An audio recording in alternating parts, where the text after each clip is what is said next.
Ang binatang ito ay nakikipaglaban sa higit sa 10 halimaw. Dahil sa kanilang mabahong amoy, agad niyang naintindihan kung bakit walang gustong kumuha ng trabahong ito. Ginamit niya ang mahika ng tubig para labhan ang kanyang mga damit, saka siya umupo para mag-ihaw ng isda para sa kanyang pagkain. Bigla niyang napansin ang isang batang babae sa mga palumpong. Medyo nabigla siya dahil walang mga nayon sa kailaliman ng kabubatang ito. Napansin niyang may sungay ang batang babae at inisip niyang baka kabilang ito sa lahi ng demonyo. Nang makita niyang gutom ito, inialok niya rito ang isang pirasong inihaw na isda, ngunit hindi nito maintindihan ang kanyang sinasabi. Sinubukan niyang gamitin ang wika ng lahi ng mga demonyo para makipag-usap dito. Noong una, inakala niyang hindi pa rin siya maintindihan, ngunit laking gulat niya nang lumapit ang batang babae sa kanya. Doon lamang niya napansin na putol ang isa nitong sungay.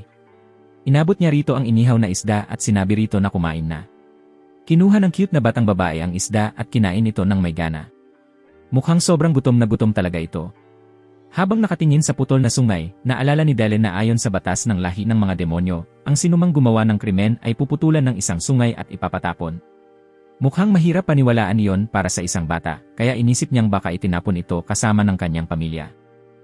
Sinubukan niyang gamitin ang wika ng mga demonyo para itanong tungkol sa pamilya ng bata, pero inuulit lang nito ang babala ng isang taong nagngangalang Rugs na huwag lalapit sa mga estranghero.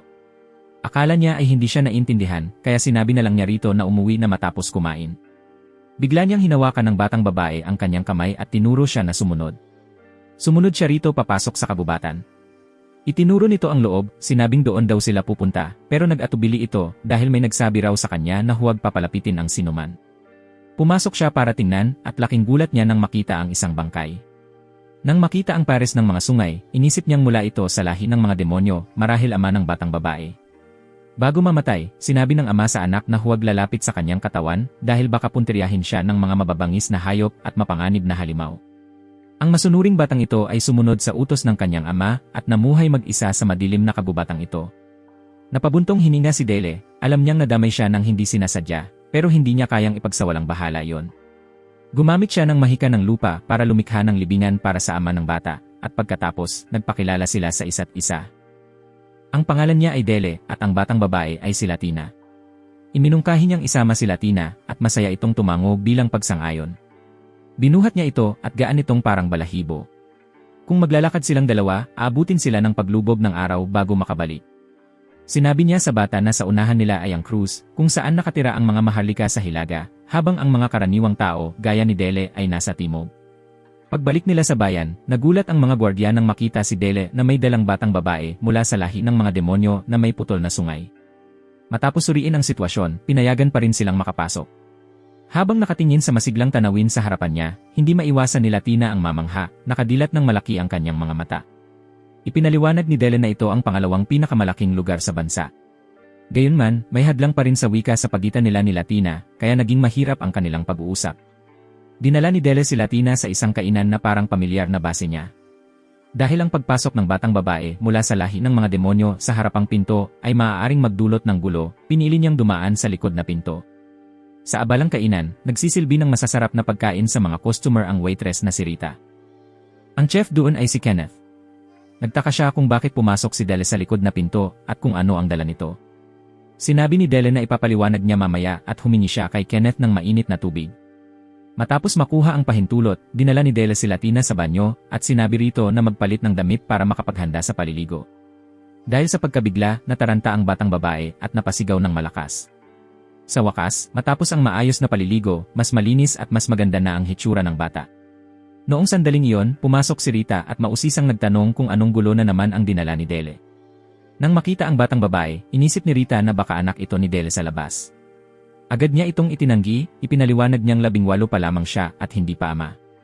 Nakilala lang niya si Latina sa kabubatan at inampon ito matapos makita na pumanaw na ang ama nito at naiwan itong mag-isa. Naunawaan ni Rita ang sitwasyon. Tinulungan niya si Delle na paliguan si Latina at binigyan pa niya ito ng lumang damit niya noong bata pa siya, kahit medyo maluwag pa. Ipinakilala ni Delle si Rita kay Latina bilang kanyang nakatatandang kapatid, kahit kakaunti lang ang nasabi nila. Natuto namang tawagin ng batang babae ang dalawa sa kanilang mga pangalan. Gustong-gusto ni Rita ang magalang na batang ito. Ipinaliwanag ni Delle na ang alam lang ng bata ay ang wika ng lahi ng mga demonyo, nakahawig ng mga orasyon ng mahika na karaniwang ginagamit. Ngayon, ang una niyang gustong gawin ay alamin ang dahilan ng pagkakaputol ng sungay ni Latina upang malaman kung talaga bang kriminal ito o hindi. Nang makita ng mga customer sa kainan si Latina, sandali silang nagulat pero agad silang naantig sa masunurin at kaibig-ibig na ugali ng bata. Sinuri ni Rita kung may tala ng krimen, ngunit wala siyang nakitang anumang impormasyon na tumutugma kay Latina. Nakaramdam din si Dele na may kakaiba. Kung totoong nagkasala ang bata, dapat ay may nakatalang record niyon. Biglang uminit ang tiyan ni Latina sa gutom, dahilan para siya ay mapahiya. Nagdagdag si Dele ng isa pang upuan para makaupo siya ng maayos sa mesa, habang si Rita ay nagluto at nagdala ng mainit na plato ng kanin, na labis na ikinatuwa ni Latina. Medyo clumsy pa rin ang bata at napaso pa habang kumakain. Nang makita ng lahat ang masaya niyang mukha, tila natunaw ang puso nila. Tinanong ni Rita si Dele kung ano ang balak niya kay Latina. Sinabi niyang dadalhin niya ito sa ampunan sa lungsod. Tumutol si Rita, pakiramdam niya ay hindi tama na ilagay ang isang batang hindi marunong ng wika ng tao at kabilang pa sa ibang lahi sa ganoong lugar. Kalaunan, dinala ni Dele si Latina sa silid sa atik ng kainan na siya ring inuupahan niya. Sa kaunting lambing lang, mahimbing na natulog ang bata sa ligtas na bisig ni Dele. Pagkatapos noon, agad din siyang nakatulog. Sa kalagitnaan ng gabi, bigla siyang ginising ni Latina. Nang makita niya ang pagmamadali sa kilos ng bata, agad niyang nahulaan na kailangang gumamit ito ng banyo. Nakaramdam siya ng kaunting guilt dahil hindi niya ipinakita noon pa kung nasaan yon. Pagkatapos, niyakap nila ang isa't isa at mahimbing na natulog hanggang umaga.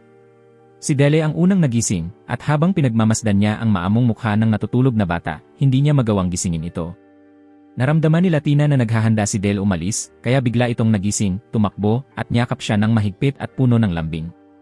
Kinailangan pa ni Dele ng kaunting pambobola bago ito pumayag na bumitaw. Binuhat niya ito pababa sa kainan, nakasalubong si Rita at Kenneth, at pagkatapos ay dinala niya si Latina para maghilamos. Inalagaan niya ito na parang isang mapag-alagang ama. Tinulungan ni Rita si Latina na itali ng maayos ang kanyang buhok. Mas lalo pang naging kaakit-akit ang bata matapos ayusin. Naisip ni Rita na kailangang itago ng bata ang kanyang putol na sungay. Dumating si Kenneth dala ang almusal para sa kanilang dalawa. Biglang bumati si Latina ng magandang umaga na ikinagulat ng tatlong matatanda. Namangha silang lahat sa talino at kakyutan ng bata. Matapos mag-almusal, dinala ni Dele si Latina sa pamilihan para bumili ng mga bagong damit. Magkasama silang dalawa na animoy mag-ama.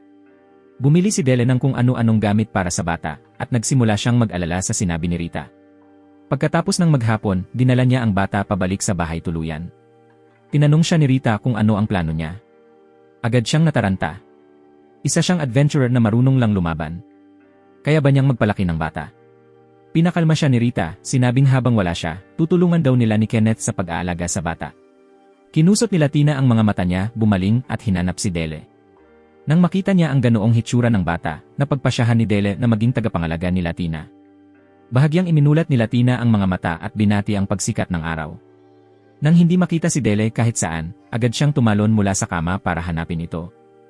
Nasa ibaba si Dele sa kainan, nagsusulat ng ulat para tapusin ang isang misyon para sa kliyente. Kapag nagsusumite siya ng ulat sa misyon, kailangan niyang magdala ng ebidensya. Karaniwan, napakabaho ng mga ebidensyang iyon, kaya mahigpit na ipinagbawal ni Rita na ipasok ang mga iyon sa kainan. Dahil doon, maaari lamang niyang makausap ang mga kliyente sa panghunting na lugar para sa beripikasyon, ngunit ang problema ay hindi niya maisasama si Latina. Sinabi ni Rita na siya at si Kenneth na ang bahala sa batang babae, kaya hindi na kailangang mag-alala si Dele. Ngunit hindi kayang mawalay ni Latina kay Dele kahit kalahating hakbang lang.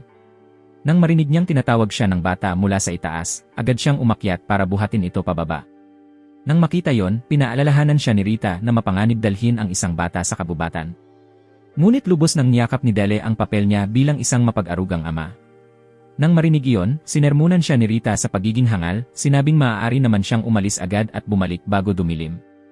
Kung palagi siyang mananatili sa bahay na nakadikit sa bata, saan siya kukuha ng perang pampalaki rito? Nang marinig iyon, napabuntong hininga na lang si Dele bilang pagsuko. Sinubukan niyang sabihan si Latina na manatiling masunurin sa bahay at hintayin siyang makabalik. Sa kabutihang palad, naintindihan ng bata ang sinabi niya at sumunod ng maayos. Naantig si Dele hanggang sa mapaluha. Yakap-yakap niya ng mahigpit ang bata. Mula nang ampunin niya si Latina, tila naging ibang tao na si Dele. Hindi niya kayang iwan ang batang babae hanggang sa masermunan siya ng husto ni Rita. Doon lang siya tuluyang umalis para magtrabaho. Ginaya ni Latina si Rita at binati si Dele ng ligtas na paglalakbay, dahilan para mapangiti siya ng may pagmamalaki. Nanatili si Latina sa kainan at tumulong sa mga simpleng gawain. Akala ng lahat, nagdagdag ang kainan ng bagong batang tagasilbi na paikot-ikot bit-bit ang mga gamit saan-saan, marunong pang magligpit ng mga maruruming pinggan. Natakot ang lahat na baka matisod si Latina, pero hinaplos lang ni Kenneth ang ulo nito bilang papuri. Bilang gantimpala, gumawa siya ng fruit jelly na mukhang sobrang malasa. Tulad noong nagpaalam siya kay Dele, nang umalis si Kenneth para mamili, binati rin siya ng bata ng ligtas na paglalakbay. Sino ba naman ang hindi matutunaw sa ganoong ka-cute na bata? Mabilis siyang naging paboritong batang tagasilbi na kinagigiliwan ng lahat ng pumupunta sa kainan. Sa gabi, nang makauwi si Dele, tumakbo si Latina at mahigpit siyang niyakap bilang pagbati sa kanyang pagbalik. Para bang tinamaan ng kidlat ang puso ni Dele, hindi siya makapaniwalang ganoon kabilis matuto ang bata. Habang kumakain sila ng hapunan, binanggit ni Rita na bukod sa pagiging masunurin, tumutulong pa si Latina sa mga simpleng gawain. Lubos na nagulat si Dele. Pati ang mga patatas sa mesa ay may ambag si Latina, kaya masaya siyang kumain at nakaubos pa ng ilang pinggan. Lumipas ang isang linggo at masipag na nag-aral at tumulong si Latina sa mag-asawa sa kainan. Napakatalino at mabilis matuto ng bata. Ipinagyabang ni Dele na bunga iyon ng kanyang pagtuturo gabi-gabi. Pakiramdam ni Dele, si Latina na ang pinakakaibig-ibig na nilalang sa buong mundo. Minsan, nagsiselos pa rin siya kay Kenneth kapag nakikita niya itong maalaga kay Latina na parang ama. Mas mahusay pala sa pag-aalaga ng bata ang taong iyon kaysa sa inaakala niya.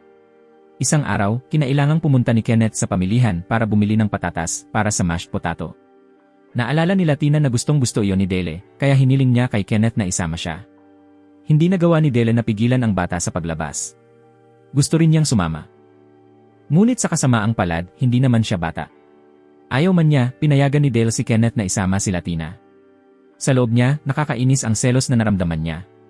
Interesadong-interesado si Latina sa mga bago at kakaibang bagay sa pamilihan. Sa sobrang pagkaaliw ng bata, hindi niya namalayang nawawala na pala siya kay Kenneth.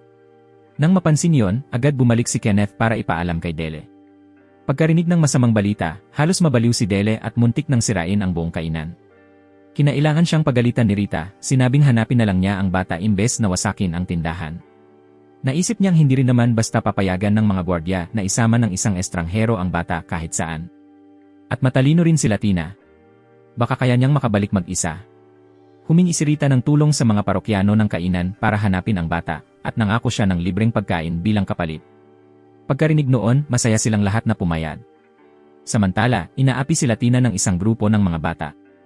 Dahil sa hadlang sa wika, halos maiyak na siya. Biglang lumitaw ang isang batang babae na nagngangalang Chloe, sinermunan ang mga nang-aapi at tinadyakan pa ang mga ito bilang babala para mailigtas si Latina. Magalang na humingi ng paumanhin si Latina sa lahat. Pagkatapos, binigkas niya ang isang orasyon ng paggaling para pagalingin ang mga sugat ng mga bata. Labis silang nagulat dahil tanging mga pari o adventurer lang ang marunong gumamit ng mahika. Nang marinig ang salitang adventurer, naalala ni Latina si Dele at gustong-gusto na niyang umuwi. Nang malaman ng mga bata na siya ay naligaw, gusto rin nilang tulungan siyang makauwi. Ang naalala lang ng bata ay may guhit na pusa sa tindahan ni Kenneth. Naalala iyon ng isa sa mga bata at siya ang nanguna sa daan. Kasabay nito, abala pa rin sina Dale at ang iba pa sa paghahanap. Sa daan pa uwi, hinarang ng isang matangkad na lalaki ang grupo ng mga bata. Sa kabutihang palad, isa siya sa mga parokyanong pinakiusapan ni Rita at Kenneth na tumulong. Nagpasya siyang ihatid ng ligtas ang mga bata pabalik sa bahay ni Dele. Pagdating sa bahay, agad na humingi ng paumanhin si Latina kay Kenneth. Hindi siya pinagalitan nito, bagkus ay marahan lang na hinaplos ang ulo niya. Binigyan ng mga supot ng candy ang mga batang naghatid kay Latina at inimbitahan silang bumisita muli para maglaro. Tuwang-tuwa si Rita na nakagawa ng mga bagong kaibigan si Latina. Inihatid ng matangkad na lalaki ang mga bata pa uwi dahil delikado na ang gabi. Magalang na yumuko si Latina bilang paghingi ng tawad sa lahat dahil pinag-alala niya sila. Ngayon lang nila napansin na may isa pa palang nawawala. Walang iba kundi si Dele. Ang ama ang nagpunta para hanapin ang anak pero siya mismo ang nawala. Makalipas ang ilang sandali, bumalik siyang hingal na hingal. Nang makita niyang ligtas si Latina, saka lang siya nakahinga ng maluwag. Biglang umiyak ang bata, humihingi ng tawad dahil hindi raw siya mabuting bata. Sinabi niyang natakot siya, takot na baka hindi na niya mahanap pa uwi. Gusto lang talaga ng bata na manatili sa tabi ni Dele. Niyakap niya ito, pinatahan hanggang sa tuluyang kumalma. Kinagabihan, tinuruan niya ulit si Latina. Pagkatapos matutong bigkasin ng bata ang ilang simpleng salita, tinaasa ni Dele ang antas ng leksyon. Nang mapunta sila sa pahina na may larawan ng bahaghari, tila sobrang namangha si Latina. May isang tao raw noon na pinatayo siya sa ilalim ng bahaghari at tinuruan siyang iyon ang nagdurugtong sa mundo. Lumilitaw daw ang bahaghari kapag nakamasid ang mga Diyos sa lupa. Sinabi ng taong iyon na poprotektahan siya ng tadhana, kaya sana maging masaya siya. Pagkatapos, muling nakatulog ang bata sa mga bisig ni Dele. Isang umaga, habang nagkakape si Rita, walang tigil si Dele sa pagdadaldal sa tabi niya. Nagreklamo siya na sobrang ka-cute ni Latina. Ayaw na raw niyang pumasok sa trabaho at gusto na lang niyang manatili buong araw sa bahay kasama ang bata. Wala nang nagawa si Rita kundi mapailing. Inisip niyang nag-uusap na naman ng walang saysay ang lalaking ito. Sa pagkakataong ito, kailangan ni Dele na pumunta sa kabisera para sa isang misyon. Sa halip na makasama ang masunurin, maganda, at sobrang cute niyang anak, kailangan niyang makisalamuha sa matatandang opisyal na pangit at punong-puno ng pakana. Pag naiisip pa lang niya yon, parang nawawalan na siya ng pag-asa. Alam niyang tungkulin niyang gawin ito, at alam din niyang magiging mabuting bata si Latina sa bahay, at may mga kaibigan naman siya, pero ayaw pa rin niyang umalis. Nang masyado na siyang madaldal, sinabi ni Rita na ituring na lang niya ang biyahe bilang pagkakataon para makabili ng mga regalo para kay Latina. Halimbawa, pagpunta sa kabisera, makakabili siya ng iba't ibang masasarap na candy. Nang maisip ni Dele ang tuwa ng anak habang tinatanggap ang mga regalo at nagsasabi ng salamat, bigla siyang nagkaroon ng sigla. Kinagabihan, inihatid siya ni Latina nang angakong magiging mabuting bata habang naghihintay sa kanyang pagbabalik. Ayaw pa rin sanang umalis ni Dele pero trabaho ito. Kinailangan niyang isantabi ang kanyang damdamin at umalis kasama ang taong ipinadala para samahan siya. Matagal nang naririnig ng taong ito ang mga chismis na si Dele ay mahirap makasundo, kaya takot na takot siya habang naglalakbay, lalo na nang makita niyang seryoso at malamig ang mukha ni Dele. Sa totoo lang, iniisip lang ni Dele kung anong klaseng candy ang bibilhin niya para sa pinakamamahal niyang anak sa bahay. Kinakabahan ang kasama niya, gustong mag-alok kay Dele ng candy para mabasag ang katahimikan, pero natakot siya, kaya nanahimik na lang.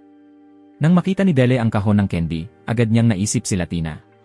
Inisip niya ang pisnging nakaumbok ng anak habang inunguya ang candy, at hindi niya napigilang mapangiti. Pagdating nila sa kabisera, agad niyang tinanong ang kasama kung saan pwedeng bumili ng candy, na labis na ikinagulat ng lalaki. Pagkatapos ay pumunta siya para makita ang kaibigang si Gregor. Pagkaupo pa lang, agad niya itong tinuya, sinabing gusto niyang makilala ang kasintahan nito, dahilan para magalit si Gregor at muntik na siyang saksakin para turuan ng leksyon. Nang marinig ni Gregor na gusto lang ni Dele makita ito, dahil naghahanap siya ng regalo para sa batang nasa bahay, labis itong nagulat. Sa kanyang alaala, alam ni Dele na wala siyang kaalaman tungkol sa pagpapalaki ng bata. Kaya bakit ngayon ay abala siya sa pag-isip ng mga regalo para sa isang maliit na babae? Sinabi ni Dele na ito ay para sa cute niyang nakababatang kapatid. Ngunit ang tono niya ay nagdulot ng kakaibang pakiramdam kay Gregor. Alam ni Gregor na si Dele ay nag-aalaga ng isang batang kabilang sa lahi ng demonyo na may sirang sungay. Ang problema, si Dele ay isang taong palaging pumapatay ng mga demonyo, ang lahi ni Latina. Marahil natatakot si Gregor na baka maging malambot ang puso ni Dele at maapektuhan ang kanyang mga misyon. Tiniyak ni Dele na kahit sino pa ang kalaban, tao man o demonyo, hanggat ito ay isang misyon, hinding-hindi siya magpapakita ng awa. Pagkarinig nito, nakahinda ng maluwag si Gregor at ipinagpatuloy ang pagtalakay ng misyon. Sa pagkakataong ito, kailangan nilang lipulin ang mga tagasunod ng ikapitong Panginoon ng demonyo, yaong mga binigyan ng napakalakas na kapangyarihan, kabilang ang ilan na hindi kabilang sa lahi ng mga demonyo. Kailangang dumaan ang kanilang grupo sa kabundukan upang hindi sila matukoy, ngunit mangangailangan ito ng ilang araw pa. Pagkarinig nito, labis na nadismaya si Dele dahil matatagalan pa bago niya muling makita si Latina. Samantala sa bahay, natututo namang maghurno si Latina kasama si Kenneth. Sobrang spoiled ni Kenneth si Latina kaya ginawa niyang mga panukat ang mga customer para sa mga cake ng bata, pinipilit silang kumain. Nang sabihin ni Kenneth na may unang customer na bumili ng isa sa mga cake ni Latina, labis ang tuwa ng bata. Binati ni Rita si Kenneth dahil nakahanap siya ng alagad na mapapasahan ng kanyang kasanayan. Bagaman mahal na mahal si Latina nina Kenneth at Rita, nakakaramdam pa rin siya ng kalungkutan kapag wala si Dele. Pinayapa siya ni Kenneth, sinasabing mahal na mahal siya ni Dele, at tuwing umuwi ito, palaging masayang tinatawag muna ang pangalan niya. Tahimik lang si Latina. Mula pagkabata, palagi na siyang iniiwan. Nawala rin ang kanyang ama, kaya palagi niyang sinisisi ang sarili sa pagbibigay ng kamalasan. At dumating si Dale. Siya ang unang taong naging mabuti sa kanya, ang pinakatanging tao para sa kanya. Tinanong siya ni Kenneth kung bakit hindi niya sabihin ng direkta kay Dele ang nararamdaman niya. Umiling lang siya, sinasabing natatakot siyang kamuhian ito. Nang makita iyon, naisip ni Kenneth ang paraan para gumaan ang loob ng bata, Tinuruan niya si Latina na magluto ng maayos upang balang araw ay makapagluto siya para kay Del mismo. Habang pinagmamasdan ni Rita ang magturo at mag-aaral na masayang nagluluto, hindi niya napigilang matawa. Mas sineryoso pa ni Kenneth ang pagtuturo kay Latina kaysa sa anumang bagay. Kinabukasan, dumating si Chloe sa restoran para makipaglaro. Walang muwang na tinanong ni Latina si Chloe kung magkaibigan ba sila dahil mula pagkabata, hindi pa siya nagkaroon ng kaibigan. Naawa si Chloe sa bata. Pinayapan niya si Latina, sinasabing magkaibigan niya sila, at saka siya inimbitahan na pumasok sa paaralan. Labis na nagulat si Rita nang marinig iyon. Tinanong niya si Latina kung ilang taon na siya. Matagal pang nag-isip ang bata bago sumagot na 7 o 8 taon na siya. Lalong nagulat si Rita. Akala niya ay napakaliit ni Latina at mga 5 taon lang ang edad. Humingi ng pahintulot si Chloe kay Rita na isama si Latina sa paaralan. Agad naman siyang pumayag. Sinabi pa niya sa sarili na ipapaalala niya kay Dele na irehistro ang bata sa paaralan pagbalik nito. Samantala, natagpuan na ni Dele at ng kanyang mga kasamahan ang pugad ng mga dragon sa ilalim ng ika-7 Panginoon ng demonyo. Sa loob ng pugad, may isa ring babaeng demonyo. Bumigkas ng orasyon si Dele at ang labanan ay naging yumanig sa buong paligid. Sa loob lamang ng ilang sandali, natapos na ng grupo niya ang misyon. Sa restoran, lalo pang natuwa ang mga customer sa mababang lingkod na si Latina. Hindi lang siya marunong gumawa ng masasarap na cake, marunong din siyang magserbisyo sa mga mesa ng mga customer, kaya't lahat ay natutunaw sa kanyang kabaitan at kaadorablehan. Maging ang brusko at waring walang pakialam sa mga bata na si Mr. Jill ay napaamo ng ganoong kaamong asal. Pagkatapos ng misyon, ipinilit ni Dele kay Gregor na ihanda agad ang isang dragon na masasakyan niya pauwi. Ngunit pinilit siya ni Gregor na manatili muna para sa isang salusalo ng tagumpay. Tumanggi si Dele at nagtantrum. Kailangang banggitin ni Gregor ang tungkol sa pagpili ng mga regalo para kay Latina bago ito tumigil. Pagkarinig noon, biglang nagbago ang ugali ni Dele at naging masaya na parang bata. Napabuntong hininga si Gregor, wala na siyang nagawa. Mukhang wala ng lunas sa kaibigan niya. Pagbalik ni Dele sa restoran, marahas niyang binuksan ang pinto at malakas na tinawag ang pangalan ni Latina, ikinagulat ng lahat. Nang sumilip ang bata, agad niya itong niyakap ng mahigpit at binuhat ng mataas, paikot-ikot pa sa saya. Parang napuno siya ng lakas matapos ang mahabang panahon. Iaabot na sana niya ang regalo nang sabihin ni Latina na maghintay muna siya sandali at pumasok ito sa loob. Sinabi ni Rita na habang wala si Dele, naging napakatapang daw ni Latina dahil natutulog ito mag-isa sa silong. Pagkarinig noon, muling naantig si Dele at halos maiyak. Pagkatapos ay inilabas ni Latina ang cake na matagal niyang pinapraktis gawing, sabay sabing para iyon kay Dele. Dahil doon, napasigaw si Dele sa sobrang tuwa, halos yumanig ang buong restoran, parang gusto niyang iparinig sa buong mundo kung gaano siya kamahal ng bata. Dumating ang isang suking customer sa restoran. Nang makita niya si Latina na suot ang cute na pink na damit, hindi niya napigilang purihin ito. Bigla niyang naramdaman ang nakakakilabot na presensya, at nang lumingon siya, nakita niya si Dele na nakatitig ng may babalang tingin, wari sinasabing huwag na huwag siyang magkakaroon ng masamang balak sa bata. Napansin ni Latina ang sugat sa kamay ng customer. Mukhang galing ito sa pangangaso ng mga halimaw. Lumapit ang bata at marahang ginamit ang mahikang pagpapagaling upang tulungan ang customer na makarecover. Namangha ang lahat ng nakasaksi sa tagpong iyon, lalo na si Dele. Kinagabihan, pinuri ni Dele si Latina dahil sa kanyang husay. Ngunit inosente namang nagtanong pabalik ang bata kung hindi rin ba marunong si Dele gumamit ng mahika. Ipinaliwanag ni Dele na ang wikang ginagamit sa pagbigkas ng mga orasyon ay ang wika ng lahing demonyo. Kung gustong gamitin ito ng mga tao, kailangan nila ng espesyal na kakayahan para mabigkas ng tama. Isa si Dele sa ilang taong marunong nito, kaya noong una pa lang nilang pagkikita ni Latina, nagawa na niyang makipag-usap sa kanya. May taglay ding bahagyang kakayahang mahikal ang karaniwang tao, pero hindi nila ito malayang nagagamit. Dahil doon, lumikha ang mga tao ng mga kasangkapang mahikal na ginagaya ang mga elemento tulad ng apoy at tubig, kaya itinuring itong napakahalagang yaman. At dahil bihira ang pakikipagkalakalan sa pagitan ng mga tao at lahing demonyo, napaisip bigla si Latina kung bakit hindi nakikipagkaibigan ang mga demonyo sa ibang lahi. Hindi nasagot ni Dele ang tanong, kaya tahimik na lang siyang tumango. Pagkatapos, inalok niya ang bata na tuturuan pa ito ng higit pang mahika. Sa sobrang tuwa ni Latina, buong atensyon niyang sinundan ang bawat turo ni Dele. Hanggang dumating ang araw na kailangang isama ni Dele si Latina sa paaralan sa unang pagkakataon. Bagaman masunurin ang bata, hindi pa rin mapakali si Dele bilang isang mapagmahal na ama. Hindi niya kayang mawalay sa kanya. Kinailangan niyang pakalmahin ang sarili, pinaalalahanan ang sarili na kailangan niyang mag-isip ng mas mahinahon dahil siya ang tagapag-alaga. Nang makita ni Rita kung gaano siya kabalisang nag-aalala sa bata, mapanuyang natawa ito at sinabing sobra naman ang reaksyon niya, gayong papasok lang sa paaralan ang bata tulad ng ibang normal na mga anak. Pumasok si Latina sa paaralan kasama ang kaibigang si Chloe. Ang paaralang ito ay isang templo ng gintong diyosang si Far. Pagpasok sa silid-aralan, binati ni Latina ang tatlong kaklase, sina Marcel, Anthony, at Rudy, na nakilala na niya noon pa. Nang batiin siya ni Latina, namula agad ang mukha ni Rudy. Hindi alam ng mahiyain na batang lalaki ang gagawin nang batiin siya ng ganoong kakagandang kaibigan. Biglang lumapit ang isang batang babae kay Latina at nagtanong kung siya ba ay mula sa lahing demonyo. Napansin na pala ng batang ito ang sungay na nakatago sa ilalim ng scarf ni Latina. Ipinakilala ng batang babae ang sarili bilang si Sylvia. Interesado siya sa mga sungay at gusto raw niya itong makita araw-araw. Nainis si Chloe sa pagiging mausisa nito. Samantalang ang ibang mga kaklase ay nagbubulungan tungkol sa kung gaano kayamang bata si Sylvia. Hindi na nila naituloy ang pag-uusap dahil dumating na ang guro. Kaya bumalik na si Sylvia sa kanyang upuan. Nang pumasok ang guro, nakaramdam si Latina ng bahagyang takot. Totoo nga, dahil ang babaeng nasa harapan niya ay may nakakatakot na anyo at kakaibang paraan ng pagtuturo, kaya lalo siyang kinabahan. Pag-uwi niya matapos ang klase, ipinagpatuloy ni Latina ang pag-aaral ng mahika kay Dele. Tinanong siya nito kung kumusta ang araw niya. Ngumiti ng maliwanag ang bata at sinabing nakagawa siya ng mga bagong kaibigan at marami siyang natutunan. Dahil sa sobrang masunurin ni Latina, lalo siyang minahal ni Dele. Tuwing recess sa paaralan, madalas maglaro ng habulan si Latina kasama ang mga kaibigan niya. Laging si Rudy ang unang tumatarget sa kanya, at minsan ay hinahawakan pa nito ang kamay ng bata, na paminsan-minsan ay nagiging sanhi ng kaunting alitan sa kanila.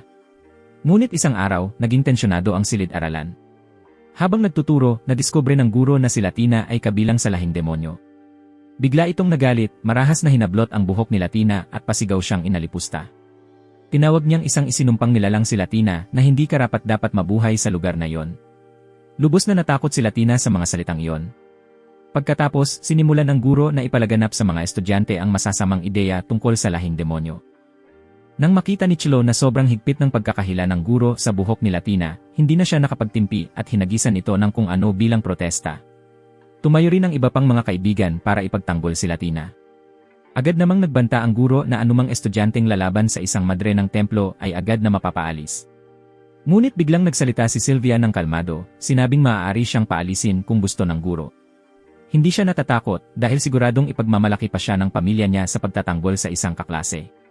Pagkarinig nito, nagsitayo rin ang ibang mga kaibigan upang ipagtanggol si Latina. Ngunit para kay Latina, masyado nang malalim ang sugat sa kanyang isipan. Hindi niya maunawaan kung ano ang pagkakaiba ng mga tao at mga demonyo. Ipinaliwanag ng isa pang guro na ang pinakamalaking pagkakaiba ay ang haba ng buhay.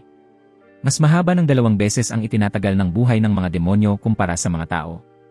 Pagkarinig ni Latina noon, siya ay nanghina at bumagsak. Pagdating niya sa bahay, halatang malungkot ang bata.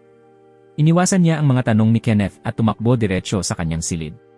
Tinanggal niya ang mga tirinta sa kanyang buhok, inilantad ang peres ng sungay, at ginamit ang kanyang mga kamay upang baliin ang mga ito. Nang marinig ang ingay, dali-daling pumasok si Kenneth at nadatnan si Latina na walang malay, nakahandusay sa sariling dugo. Mabilis niyang binuhat si Latina pababa at nagmamakaawa sa mga customer kung may sinumang marunong gumamot ng sugat.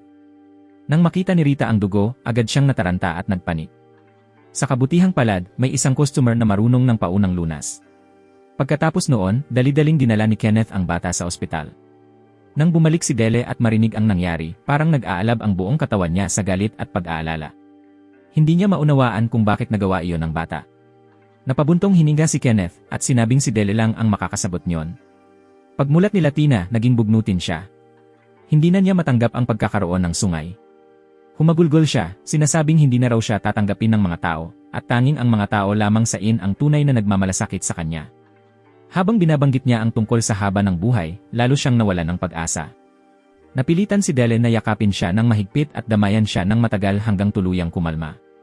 Kinabukasan, nagtungo siya sa templo upang harapin ang isang tao roon. Ikinuwento niya ng buo ang nangyari. Ngunit ipinagtanggol ng lalaki ang madre, sinasabing nawalan ito ng buong pamilya dahil sa lahi ng mga demonyo. Mariing sinabi ni Dele na hindi iyon dahilan upang sabihin kasuklam-suklam ang isang inosenteng bata.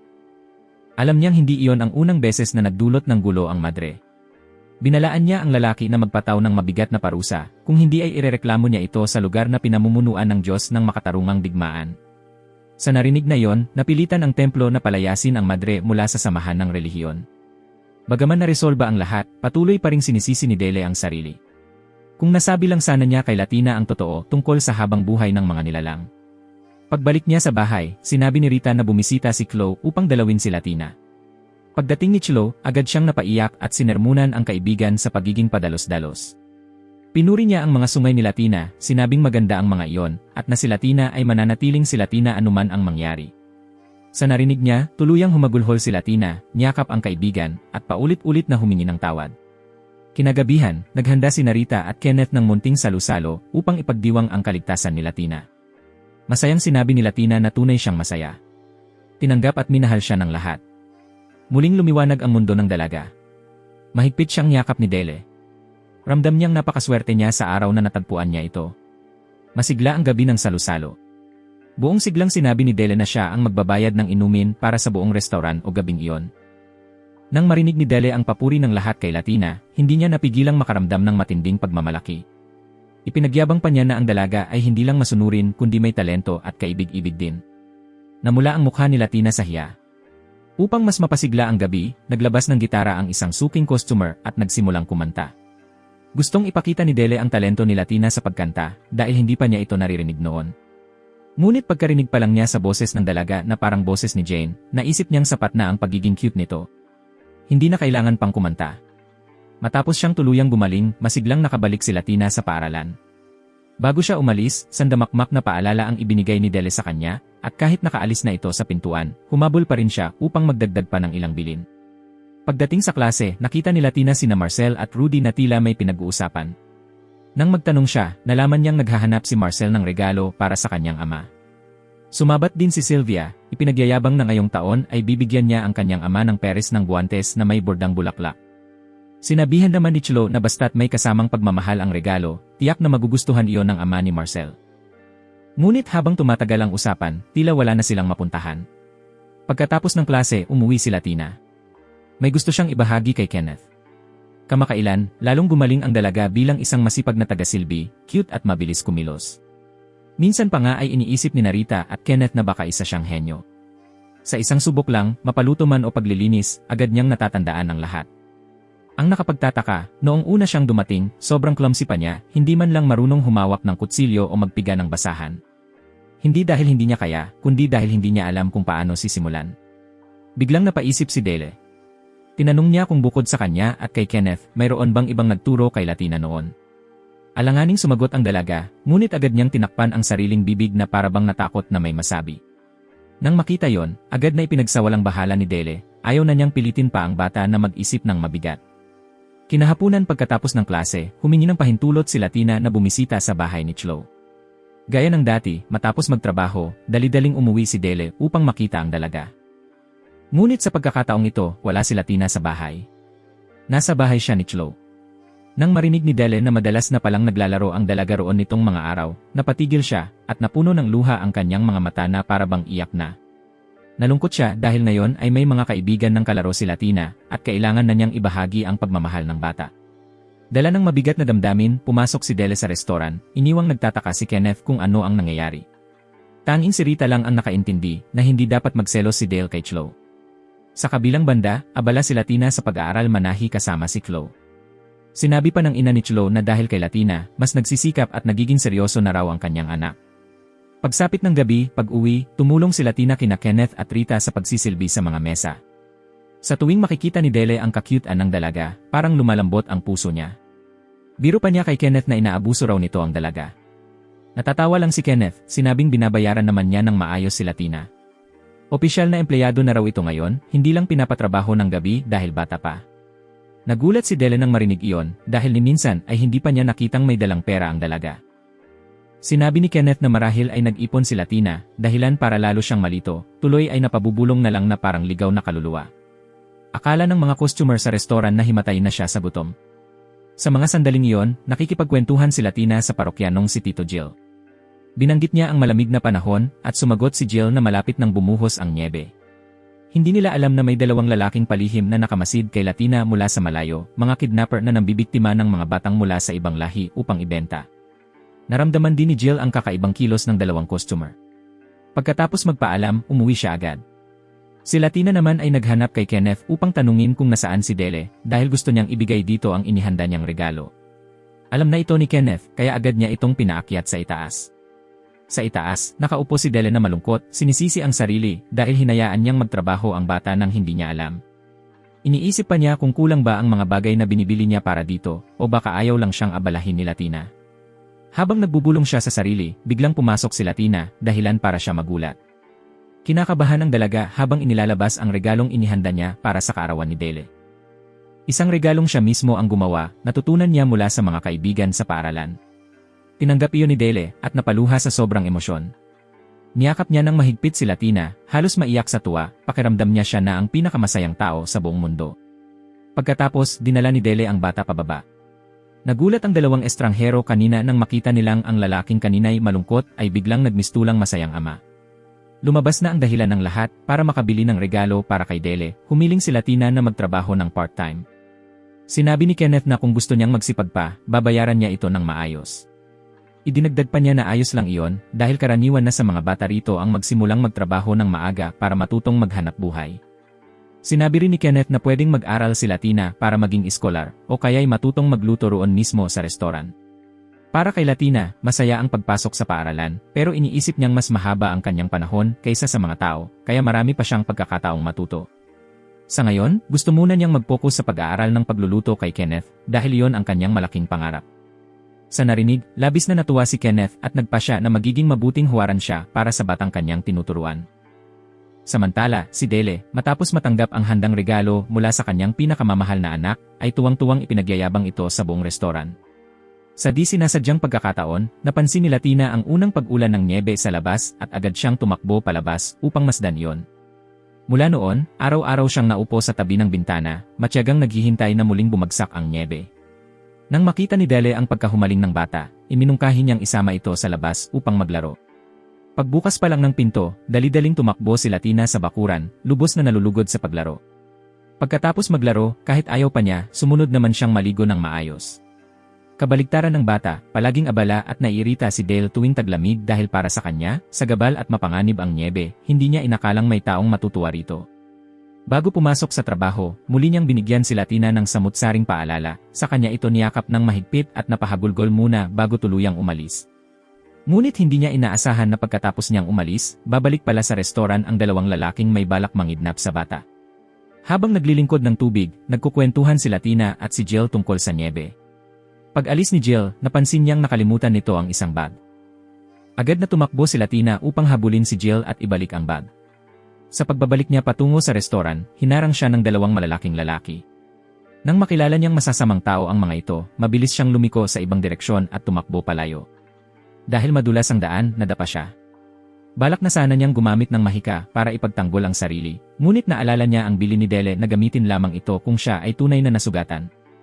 Nang akala niya ay tiyak na siyang madadala ng mga kidnapper, narinig niya ang boses ni Jill. Matagal na palang naghihinala si Jill sa kanila, at ngayong nasaksihan niya mismo, galit niyang sinugod ang mga lalaki upang turuan ng leksyon.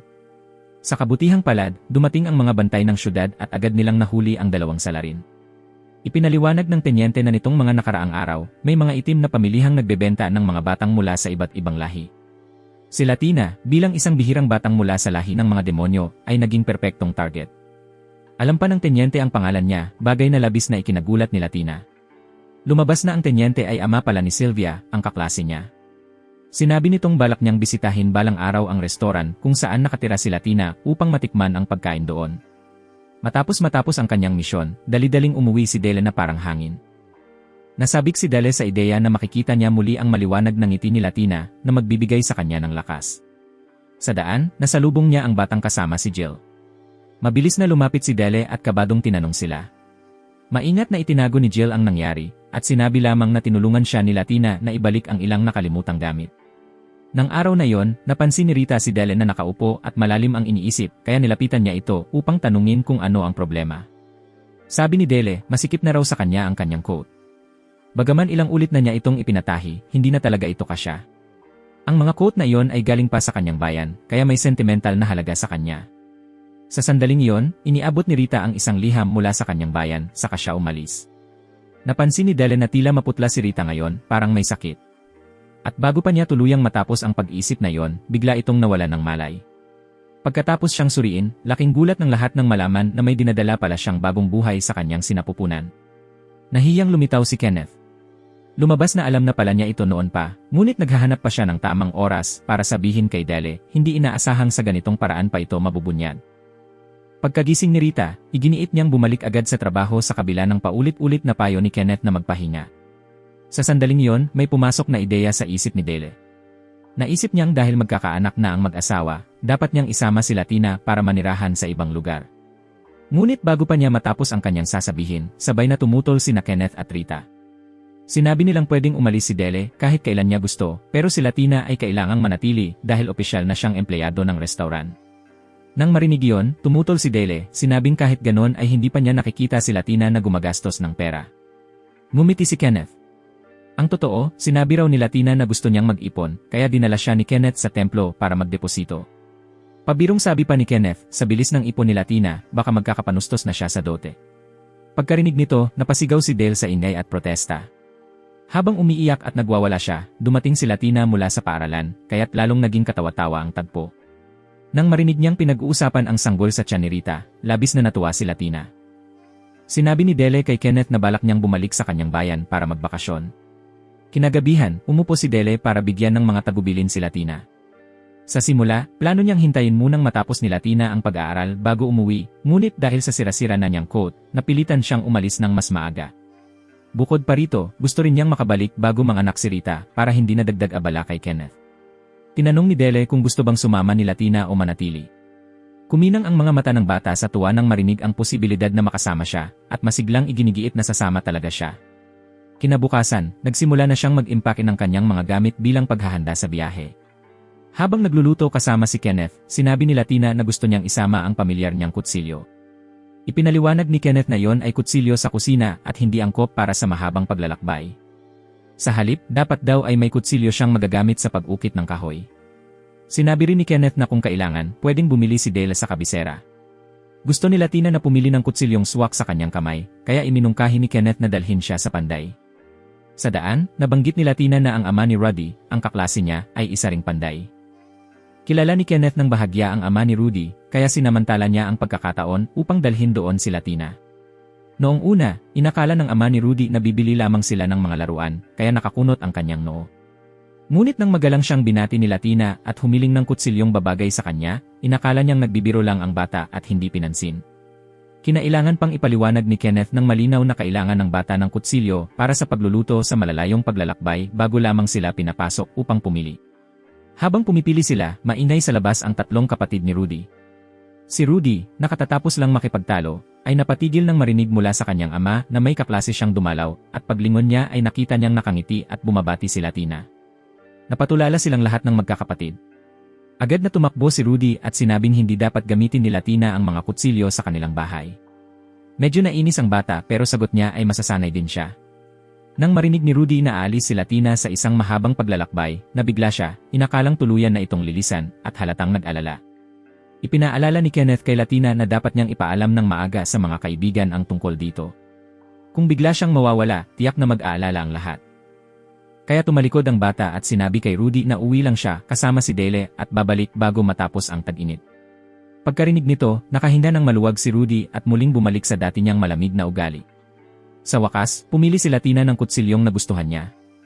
Balak sanang huwag pagbayarin ng ama ni Rudy, pero iginiit ng bata na siya mismo ang magbabayad gamit ang sarili niyang pera dahil palagi na lang siyang nakakatanggap ng mga regalo mula sa iba. At ngayon, gusto niyang magkaroon ng bagay na kanya talaga. Nang makita ng may-ari ang pag-unawa ng bata, pumayag siya. Napansin din niyang medyo hindi tugma sa maliit na kamay ni Tina ang hawakan ng kutsilyo, kaya napagpasyahan niyang ayusin ito upang magkasya. Sinamantala ni Rudy ang pagkakataon upang asarin ang batang babae, ngunit agad siyang tinamaan sa ulo ng kanyang ama. Sa klase, masiglang ipinagyabang ni Tina sa mga kaibigan ang nalalapit niyang paglalakbay.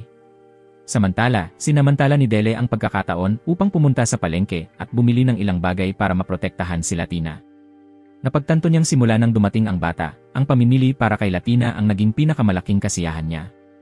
Sa panahong iyon, aksidente niyang nakasalubong si Helman, isang taong hindi niya gaanong gusto. Ayaw mang magdulot ng abala, sinamantala ni Dele ang pagkakataon upang hilingin kay Helman na tulungan siyang pumili ng ilang gamit. Ngunit nagkamali ng akala si Helman, iniisip na niyayaya siya ni Dele sa isang petsa, dahilan upang mainis at sabay na mahiyang tumugon si Dele.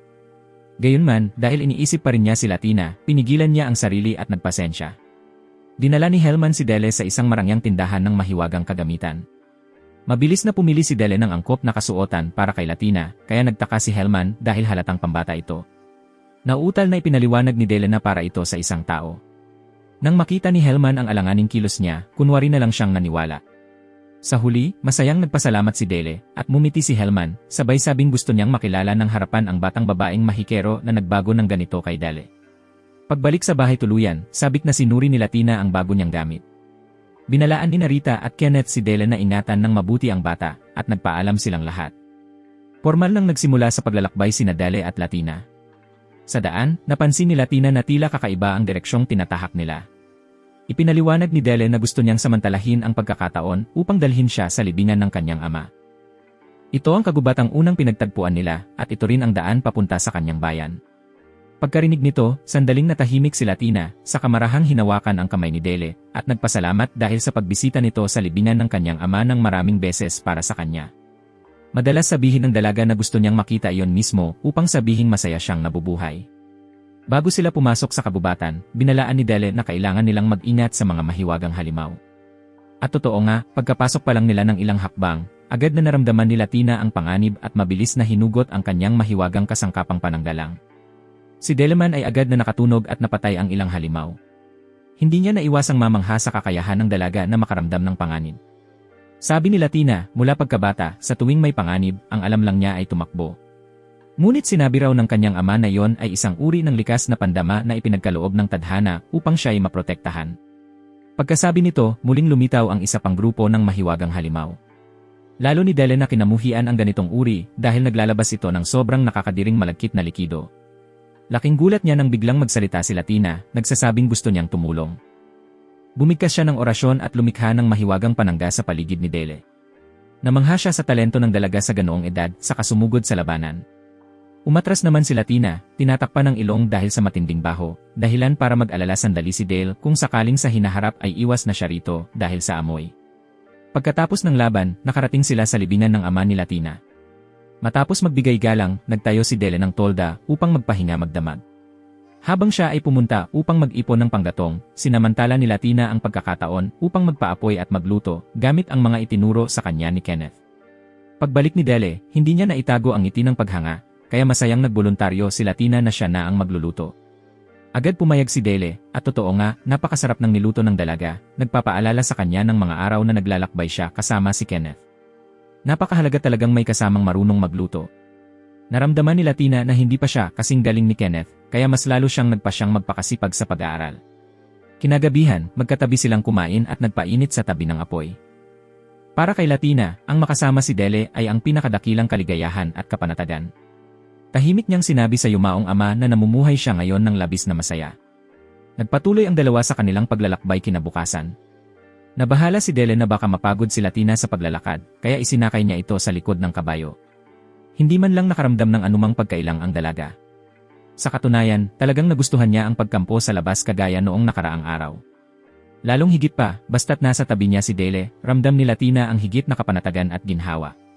Habang naglalakbay sila, biglang itinuro ni Latina ang isang malaking tulay at napasigaw sa tuwa nang makita ito. Unang beses pa lang niyang nakakita ng ganoong bagay.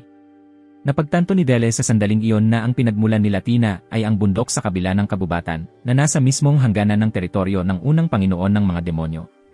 Habang nakasakay pa sa kabayo, iginiit ni Latina na bumaba upang maglakad ng mag-isa dahil gusto niyang pagmasdan ang bagong tanawin sa paligid. Ngumiti si Dele at pumayag, sabay itinuro na sa unahan nila ay ang bayan ng Hos, kung saan sila magpapalipas ng gabi. Isa itong pamilyar na hintuan para sa mga manlalakbay na lubhang naiiba sa atmosfera ng bayang tinitirhan nila. Biro pa ni Dele, siguradong mas mamamangha pa raw ang dalaga kapag nakita nito ang kanyang maliit na nayon. Kinagabihan matapos maghapunan, tumuloy ang dalawa sa isang bahay pahingahan. Napansin ni Dele na abala pa rin si Latina sa pagsusulat at pagguhit at hindi pa natutulog, kaya pinaalalahanan niya ito. Lumabas na nagsusulat pala siya sa sarili niyang lihim na talaan. Nang lumapit si Dele sa kuryosidad, mabilis na niyakap ng dalaga ang kwaderno, habang namumula ang mukha, lalo tuloy siyang naengganyo na malaman kung ano ang nakasulat tungkol sa kanya roon. Pagkaraan noon, dahil natatakot sa bagong lugar, mahina niyang hiniling na matulog sa tabi ni Dele. Sinamantala rin ni Dele ang pagkakataon upang turuan siya ng maliit na orasyon na nagbabago ng grabidad para madaling mapagdikit ang dalawang kama. Kaya't pareho silang payapang nakatulog. Kinabukasan, ipinaalam ni Dele na papalapit na sila sa lungsod dagat ng Kuala. Pagkarinig sa salitang daungan, agad na inisip ni Latina ang karagatan at sabik na gustong makita ito sa sariling mga mata. Itinuro ni Dele ang isang burol sa malayo, sabay sabing kapag inakyat nila yon, makikita nila ang buong lungsod. At nang tumakbo silang magpunta roon, namangha si Latina sa tanawin ng abalang syudad na nakahanay sa baybayin. Pagpasok nila sa lungsod, ipinakilala ni Dele na dito raw sinasamba ang bughaw na Diyos na si Azrak, ang Diyos ng kalakalan at karagatan. Ang mga ukit sa paligid ay mga panalangin para sa kanyang proteksyon. Pagkarinig nito, biglang nagtanong si Latina kung pwede siyang magpadala ng liham mula rito pabalik sa krus. Tumango si Dele, at labis na natuwa ang dalaga, dahil nangangahulugan iyon na maaari na siyang sumulat ng mga liham sa mga mahal niya sa bahay. Mahigpit na hinawakan ni Latina ang kamay ni Dele habang naglalakad sila sa pamilihan. Ang amoy ng sariwang isda ay nagpapaalala sa kanya ng unang pagkikita nila nang bigyan siya ni Dele ng inihaw na tusok-tusok na isda. Kinagabihan, dinala ni Dele si Latina sa isang marangyang kainan. Suot ng dalaga ang kanyang rosas na bestida at paboritong laso, mukhang napaka-cute na binibini. Nag-aalala lang si Dele na baka may tumingin o magtangkang dumukot sa kanya, kaya paulit-ulit niya itong pinaalalahanang huwag bibitaw sa kanyang kamay. Labis na natuwa si Latina sa tanawin sa loob ng kainan, kaya't hindi siya mapigilang tumalon-talon sa tuwa.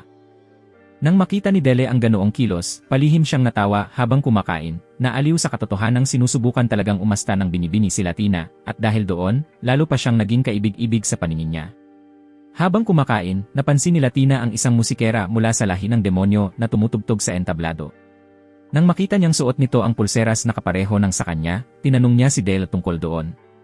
Tinawag ni Dele ang isang tagasilbi para magtanong at mag-ayos ng pagkikita sa artistang iyon kinabukasan.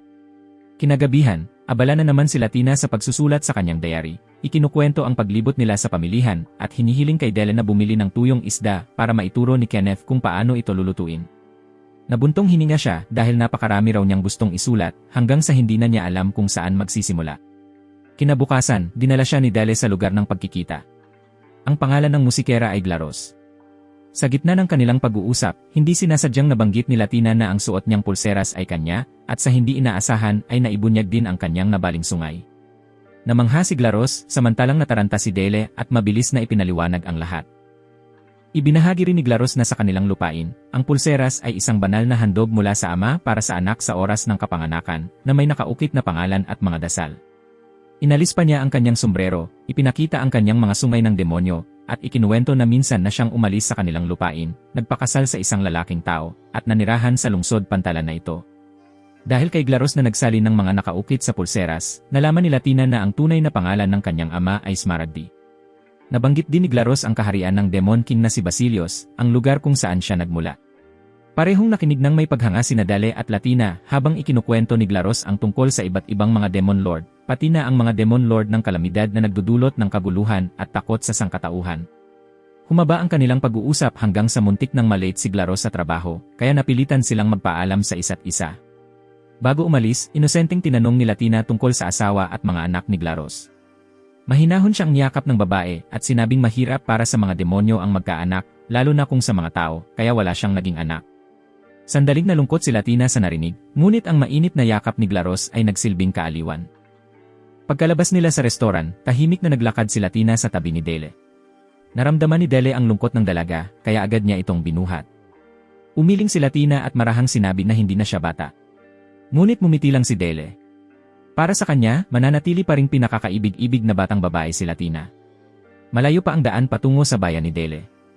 Dahil gusto nilang iwasan ang matatarik at mapanganib na kabundukan, kinailangan nilang maglibot sa mas mahabang ruta. Sa kanilang paglalakbay, nadaanan nila ang isang puno ng seresa na abot sa kasibulan ng pamumulaklak sa simoy ng tagsibol.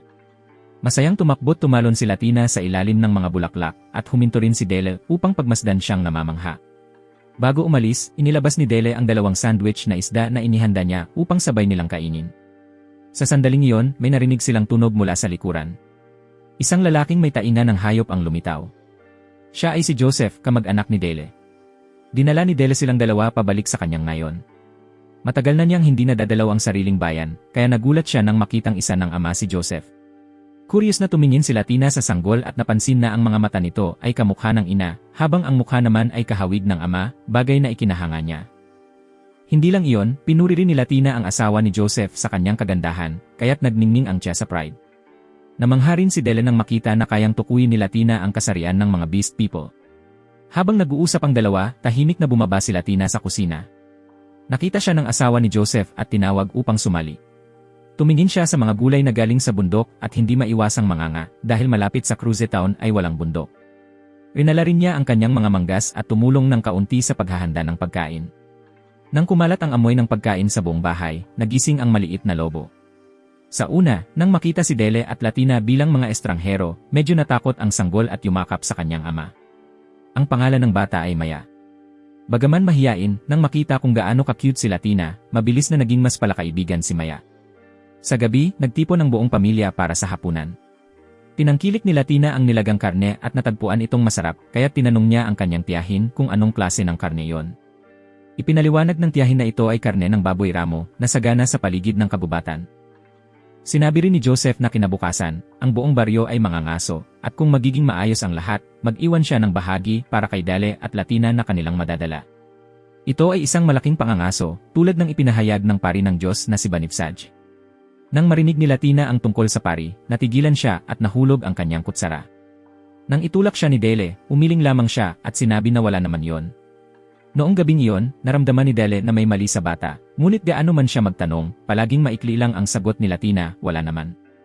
Nagsimulang isipin ni Dele ang tungkol sa pari ni Banifsaj, na siyang Diyosang nagpapahintulot sa mga tao na makakita ng hinaharap. Marahil ang dahilan kung bakit naalis si Latina sa kanyang baryo, ay may kaugnayan sa mga propesyong iyon. Kinabukasan, nakita ni Dele si Joseph na umaalis para sa pangangaso. Nang tumingin siya pababa, napansin niyang mabigat ang damdamin ni Latina. Kahit na maliit na tunog ay nagpagulat sa kanya, malinaw na nakikita sa kanyang mukha ang pag-aalala. Dahil dito, lumapit si Maya upang makipaglaro sa kanya, tapos tinanong kung siya ay nasasaktan at biglang umiyak. Nalito si Dele, ngunit ipinaliwanag ng tiyahin na ang mga bata ay madalas sensitibo sa damdamin ng iba. Maingat niyang pinayuhan na kung malungkot o nagdurusa si Latina, dapat siyang umiyak dahil ang mga bata ay dapat humingi ng suporta mula sa mga matatanda. Nang marinig ito, namumuo ang luha sa mga mata ni Latina at siya ay biglang umiyak, mahigpit na niyakap si Dele. Pagkatapos ng iyak na yon, mas magaan ang pakiramdam ng bata. Hating hapon na nang bumalik ang grupo ng mga ngaso, dala ang dalawang higanteng baboy ramo. Tumingin si Dele sa kanila at inisip na parang mga nilalang na may mahika, dahil normal na ang mga baboy ramo ay hindi ganoon kalaki. Lumabas siya at si Latina upang huminga ng sariwang hangin. Doon, mahiyain niyang ipinagtapat na siya ay natakot ng husto dahil hindi siya mabuti, kaya siya pinalaya sa baryo. Bagamat sinabi ng kanyang pamilya na hindi siya masama dahil namatay ang kanyang ama habang pinoprotektahan siya, palaging sinisisi ng bata ang sarili. Gusto ni Dele na tanungin ng partikular tungkol sa propesya, at lumalabas na si Latina ay nakarinig lamang ng mga sabi-sabi mula sa mga taga-baryo, hindi direkta. Yumuko siya sa tabi ni Latina, pinyayakap at pinapalakas ang loob nito, sinasabi na mahirap para sa mga tao na maintindihan ang mga propesya ng mga Diyos, kaya hindi nila dapat husgahan batay dito. Totoo ang sinabi ng kanyang pamilya. Hindi masama si Latina. Mayroon din siyang naunang napansin na ilang bagay, bagamat hindi mula sa pari, ngunit naiintindihan niya ng higit pa kaysa sa bata. Pagkatapos nito, niyakap ni Dele si Latina, pinapalakas ang loob nito sa pamamagitan ng isang mainit at mahigpit na yakap. Sa sandaling iyon, tumakbo si Maya upang anyayahan silang maglaro, na nagpahupa sa puso ni Dele habang pinapanood ang dalawang bata na masayang naglalaro. Ngunit kinabukasan, kinailangan ni Dele at Latina na ipagpatuloy ang kanilang paglalakbay. Umiiyak si Maya, hindi matiis na magkahiwalay sa kanyang batang kaibigan.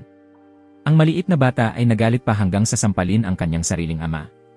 Matapos magpaalam, umalis si Dele at Latina, iniwan ang mga desperadong iyak ni Maya. Sa daan, bigla silang inatake mula sa likuran. Sa kabutihang palad, nakatakas sila sa pamamagitan ng isang tunel at pansamantalang ligtas. Ngunit paglabas nila, agad na nakita ni Dele ang kanyang lola.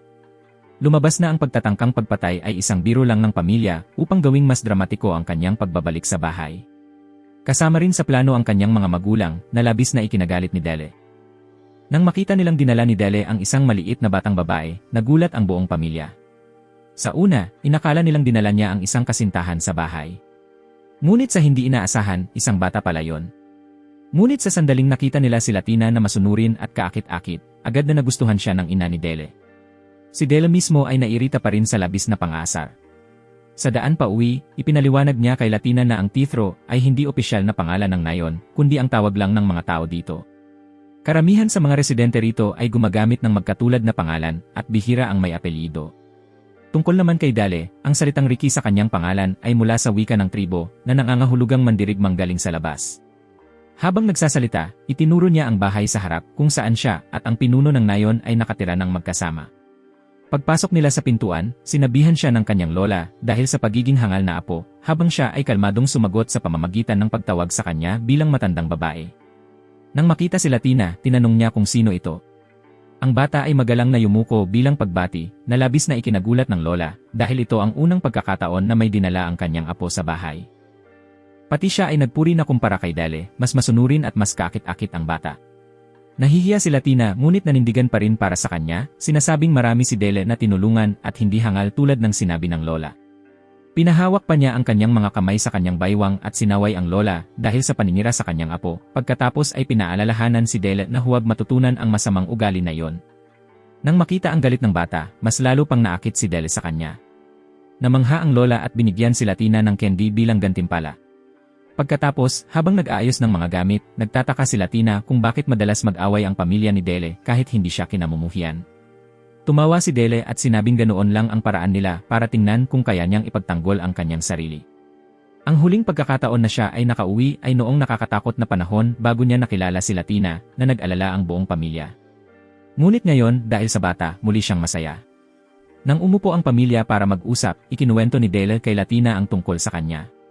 Tila gusto ng kanyang ama na mag-usap ng pribado, at napansin ni Latina kaya humingi siya ng permiso na pumunta sa kanyang kwarto upang hindi makaistorbo. Ngunit agad siyang pinigilan ni Dele, sinasabing hindi siya istorbo sa lahat. Pagkatapos, magalang na tinanong ng bata ang ama ni Dele kung paano niya siya dapat tawagin. Sinabi ng mabait na lalaki na maaari niya siyang tawaging ama. Bago pa man nila lubos na ma-enjoy ang sandaling iyon, kumalat ang balita na magpapakasal si Dele, kaya namutla ang mukha ni Latina. Naupo siya na parang walang malay hanggang sa malinaw niyang narinig na ang kapatid lamang ni Dele ang ikakasal, saka lamang siya huminga ng maluwag. Kakaabot lang ng kanyang nakababatang kapatid sa bahay at nagulat nang makita ang masunuring bata na yumuko bilang pagbati. Pati niya ay tinukso ang kanyang nakatatandang kapatid, sinasabing hindi siya makapaniwala na kaya ni Dele palakihin ang isang napakaayos na bata. Tinukso rin siya ni Dele, sinabing papagandahin niya si Latina para sa kasal ng kanyang kapatid, kaya nahihiya ngunit napawi ang pag-aalala ng bata na hindi si Dele ang ikakasal.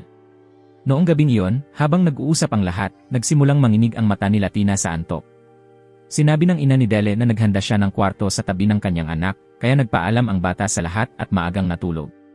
Pagkalabas ni Latina, ang buong pamilya ay nanatiling kalahating naniniwala. Kalahating nagdududa, talagang inaalagaan ba ang batang ito ni Dele? Narinig ito ni Dele at napangisi, hindi alam kung paano sumagot. Mamayang gabi, dumaan siya sa kwarto ni Latina para silipin siya. Nang makita niyang mahimbing ang tulog ng bata, balak na niyang bumalik sa kanyang kwarto. Ngunit sa kalagitnaan ng gabi, narinig niya ang pag-iyak. Nagmadali siyang lumapit at natuklasan si Latina na nakakulong sa isang sulok, natatakot na humiga sa kama. Lumabas na nang magising siya at hindi nakita si Dele, natakot siya, ayaw niyang manatiling mag-isa tulad ng dati. Niyakap siya ni Dele ng may katiyakan, at pareho silang muling nakatulog ng mahimbing. Kinabukasan, binuksan ng ina ni Dele ang pinto para gisingin ang kanyang anak, ngunit nakita silang magkasamang nakayakap sa pagtulog. Agad na namisinterpret ng mga magulang, naisip ang lahat ng bagay, at pagkatapos ay natawa na lang at tinukso sila. Narinig ito ni Latina at natakot, sinisisi ang kanyang sarili. Ngunit nang makita kung gaano kaayos ang bata, lalo pang naibigan siya ng parehong lolo at lola. Nag-init ang ulo ni Dele, pinilit ipaliwanag, ngunit habang mas maraming sinasabi, mas lalo lamang siyang tinutukso ng mga magulang, hanggang sa maagang umaga, pagod na siya sa galit. Ang tanging bagay lamang, sa tuwing tinitignan niya ang mukha ni Latina, nakakahanap siya ng lakas para tiisin ang lahat. Pagbalik sa bayan ni Dele, agad na sumulat si Latina ng liham para sa lahat sa paaralan. Sa liham, masayang ikinuwento niya na ang bayan ni Dele ay tunay na maganda, na labis niyang ikinasaya. Kahit na wala itong malalaking paaralan tulad ng sa kanilang tinitirhan, natutunan ni Latina mula sa pari na nagturo rin kay Del noon. Nariyan din ang pamangkin ng pari na gumabay kay Latina sa paggawa ng matatamis na cake. Minahal at pinangalagaan siya ng pamilya ni Dele, mula sa kanyang lola hanggang sa kanyang mga magulang at nakababatang kapatid. Lalo na ang nakababatang kapatid ni Dele ay magdaraos ng seremonya ng kasal, kaya sabik na sabik si Latina sa araw na maaari siyang magsuot ng magandang damit para dumalo. Sa liham, ipinadala rin niya ang mga mensahe kay Aunt Rita at Uncle Kenneth na alagaan ang kanilang kalusugan, bantayan ang sanggol, at ibahagi ang mga balita sa lahat sa kanyang ngalan. Isang araw, inimbitahan si Latina sa kusina kasama ang ina ni Dele upang matutunan kung paano lutuin ang paboritong ulam ni Dele. Nagturo siya habang tumatawa, sinasabi na ang mga lalaki dito ay talagang napakasimple. Pakainin lang ng maayos ang mga ito at makikinig na sila. Habang nag-uusap, biglang tinanong niya si Latina kung ilang taon na siya. Nang marinig niya na halos 10 na ang edad ng babae, ngumiti siya ng may kahulugan na naguluhan si Latina.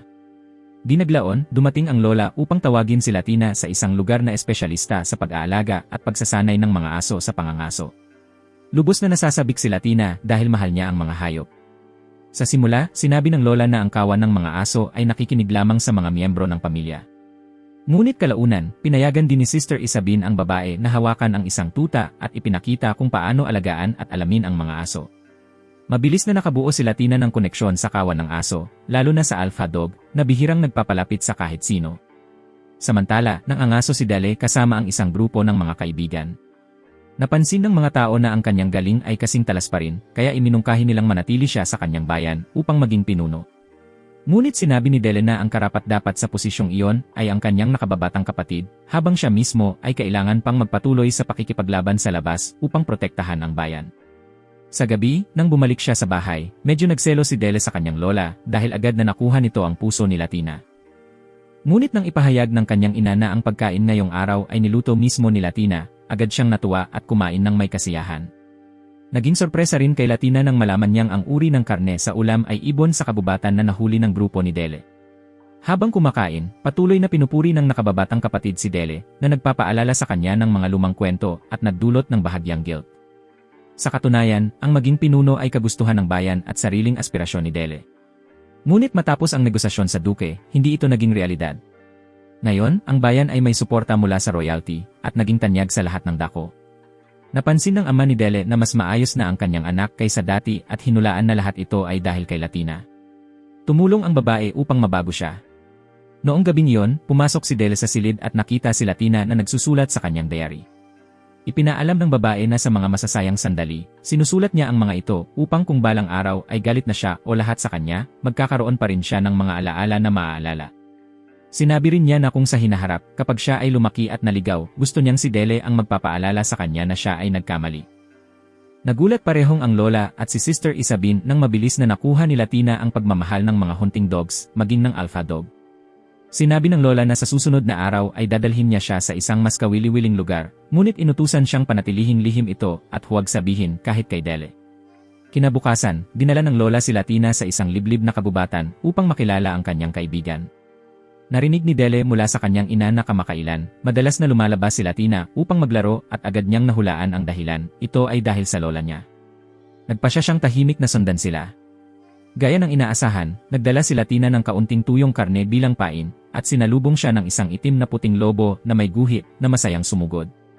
Masayang pinakain niya ito, ngunit biglang lumitaw si Dele, sinaway siya sa pagpapakain sa ligaw na hayop dahil maaaring maging delikado ang ganitong ugali. Inamin ni Latina ang kanyang pagkakamali, ngunit sa gulat ni Dele, nagsalita ang lobo at nagalit nang tawagin siya nitong ligaw na hayop. Sa puntong ito, napagtanto ni Dele na ito ay isang phantom beast, isang uri na mas matalino at mas makapangyarihan kaysa sa mga magical beasts. Agad niyang hinugot ang kanyang espada para sa depensa. Ngunit kumalma lamang ang lobo nang marinig ang pagpapaalala ni Latina. Inamin niya na itinatago niya kay Dele ang katotohanan na madalas siyang pumupunta rito. Sinabi ng lobo na masamang tao si Dele. Pinagtanggol siya ni Latina, sinasabi na nag-aalala lamang siya para sa kanya. Ang labis na ikinagulat ni Dele ay ang kaalaman na malapit sa nayon ay may buong pack ng phantom beasts, isang uri na bihirang manirahan malapit sa mga tao. Ipinahayag nila na minsang nagkaroon sila ng kasunduan sa mga ninuno ng nayon, isang tipan na tatagal hanggang sa masira ito ng isang panig. Nabigla si Dele nang matanto na ang kanyang nayon ay may kapitbahay na isang makapangyarihang pack ng phantom beasts. Higit pa rito, nagawa ni Latina na pagkatiwalaan at makipagkaibigan sa kanila, isang bagay na hindi kailanman naisip ni Dele na posible. Sa gabing iyon, ginanap ang kasal ng nakababatang kapatid ni Dele. Inihanda ng lola kay Latina ang isang tradisyonal na damit na hinangaan ng lahat. Maraming tao ang nagbiro na ang ganda ng bata ay maaaring malampasan pa ang mga nobya. Ngunit si Dele nagkaroon ng negatibong pag-isip.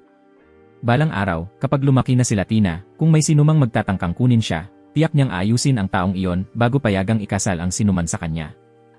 Ang pag-iisip na iyon ay nagpaantig sa kanya na nagdulot ng luha sa kanyang mga mata, kaya na-misunderstand ang kanyang ama, iniisip na emosyonal ang kanyang anak dahil ikakasal ang nakababatang kapatid. Matapos batiin ang nobya at nobyo, pumunta si Latina upang hanapin si Dele. Sinabi ni Lola Crua na lumabas na siya at pinaalalahanan siyang magbihis ng maayos. Nang makita siya sa labas, nag-alala si Latina dahil tila malalim ang iniisip ni Dele. Pinatahimik siya ni Dele, sinasabing tama ang kanyang pagtanggap sa titulong Ricky upang protektahan ang nayon mula sa labas, tanging nakalulungkot lang na hindi siya makasama ng lahat.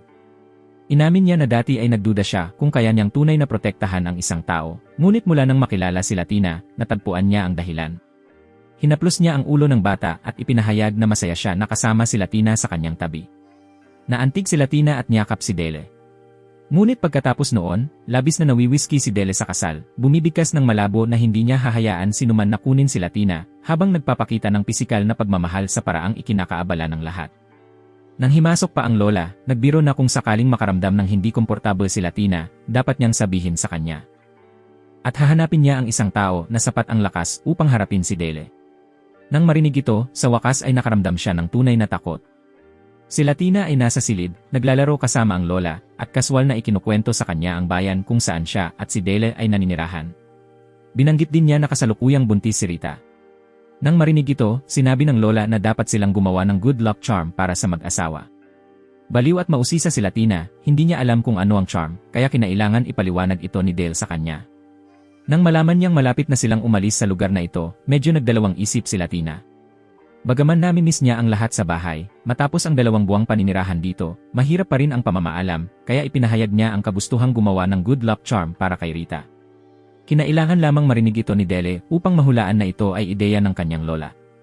Bagaman hindi masyadong interesado, dahil sa kaseryosohan ni Latina, pumayag pa rin siya. Pumili siya ng ilang mga tali para sa dasal, habang si Latina naman ang bahala sa dekorasyon. Habang nagtatrabaho, sinabi ni Dele sa kanya na simula pagkabata, kailangang tumulong sa mga ganitong bagay para sa mga nakatatanda. Habang tumitingala sa kalangitan, biglang huminga si Latina, nagdadalamhati na malapit na silang umalis, kaya tumingin rin si Dele pataas. Kinabukasan, pumunta siya sa mga lumilipad na lobo upang magpaalam. Nag-alala ang Alpha Wolf para sa kanilang kaligtasan dahil hindi kayang lumipad ng mga tao. Kaya't nagbigay siya kay Dele ng isang bungkos ng balahibo. Ang balahibo ng lumilipad na lobo ay may buong magic, sapat upang iwasan ang ibang matatalinong nilalang. Lubos ang pasasalamat ni Dele sa tulong na ito. Pagkatapos nito, pumunta si Latina upang pasalamatan ang pari at ang kanyang anak na babae. Lubos ang paghanga niya sa kapatid na babae dahil marami itong itinuro sa kanya at binigyan pa siya ng dagdag na matamis na dadalhin. Nang umalis na silang dalawa, pinuri ng pari si Latina sa kanyang talino, habang napansin din na mas naging responsable si Dele matapos ang biyahe. Sinabi rin niya na tama ang desisyon ni Dele na dalhin ang isang batang demon race sa labas ng mundo. Dinala ni Latina ang mga cake pabalik upang ibahagi sa lola. Bilang kapalit, nagpa siyang bigyan siya ng alaala ang lola na pagbibigay sa kanya ng pangalan, isang bagay na karaniwang ibinibigay lamang sa mga nakatatanda. Inutusan ng lola si Latina na itago ang pangalang ito hanggang sa siya ay lumaki at pagkatapos ay itanong kay Dele ang kahulugan nito. Nang marinig ng babae na si Dele ang pinakakamanghamanghang tao, at dahil sa kanya nakilala niya ang lola, napatawa sina Dele at ang lola. Masigla ring inihayag ng lola na magdaraos siya ng isang paalam na salu-salo para sa dalawa. Kinabukasan, nang oras na umalis, tumakbo si Latina upang mahigpit na yakapin ang lola, nagpapasalamat sa regalo nitong laso. Bago umalis, ibinunyag ng lola na ang balabal na panlaban sa halimaw mula noon ay puno ng balahibo ng lumilipad na lobo, at ang balahibong tinulungan ni Latina na kolektahin ay nagpayaman sa buong nayon. Ang laso na ginawa espesyal para kay Latina ay mula rin sa pinakamahusay na mga hibla ng balahibo. Napabuntong hininga lamang si Dele, iniisip na kung ibebenta, tiyak na magtataas ito ng malaking halaga. Sa kanilang pag-uwi, bumisita ang dalawa sa bahay ni Joseph. Pagbukas ng pinto, agad na tumakbo si maliit na Maya palabas, tinatawag ang pangalan ni Latina ng may kagalakan. Ngunit sa halip na agad yakapin ang kanyang kapatid na babae, dumapo ang bata sa tiyan ni Dele, halos ikapaos ang hininga niya. Bago pa man siya makabawi, muling nabangga si Dele ng isang malupit na sipol mula sa 4 na taong gulang na si Maya na nagbigay daan sa bata upang malayang ihulog ang sarili sa mga bisig ni Latina. Ang tanawin ay nagpaupo kay Ama Joseph ng malungkot dahil iniwan siya ng kanyang anak. Nagulat din ang tiyahin na bagong bumalik mula sa palengke nang makita si Maya na kumakapit kay Latina. Nalaman ng buong pamilya na sobrang pinalaki ang bata, kaya nag-develop siya ng possessive na ugali. Sa gabi, pinag-usapan nina Joseph at Dale kung paano hiwalayin si Maya kay Latina gamit ang fruitcake na paborito niya. Tiyak na pagkatapos niyang makakain ng sapat, nahulog ang bata sa malalim na tulog. Sinamantala ng dalawang ama ang pagkakataon upang maingat na hiwalayin ang dalawa.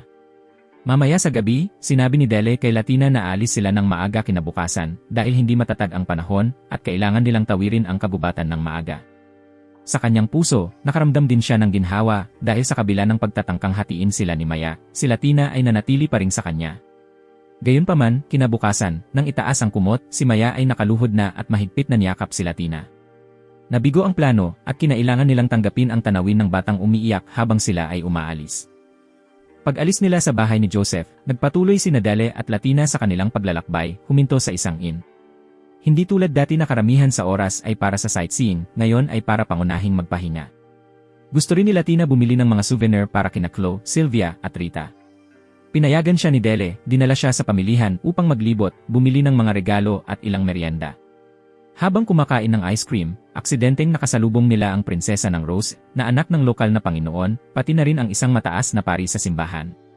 Naalala ni Latina ang itinuro sa kanya ng guro niya na ang mga may malakas na mahika ay kadalasang may mapuputing kulay ng buhok at mata. Sa kanyang sariling bayan, marami ang ganito. Ngunit siya mismo ay hindi dahil mahina ang kanyang mahika. Kaya namana pa rin niya ang kulay ng buhok ng kanyang ama. Nang marinig ito, umiti na lang si Dele at ikinuwento pa sa kanya ang tungkol sa prinsesa ng Rose. Sa wakas, matapos ang mahabang paglalakbay, nakauwi rin sila. Agad na tumakbo si Latina upang batiin si Rita, habang si Dele ay dumaan sa likurang pinto.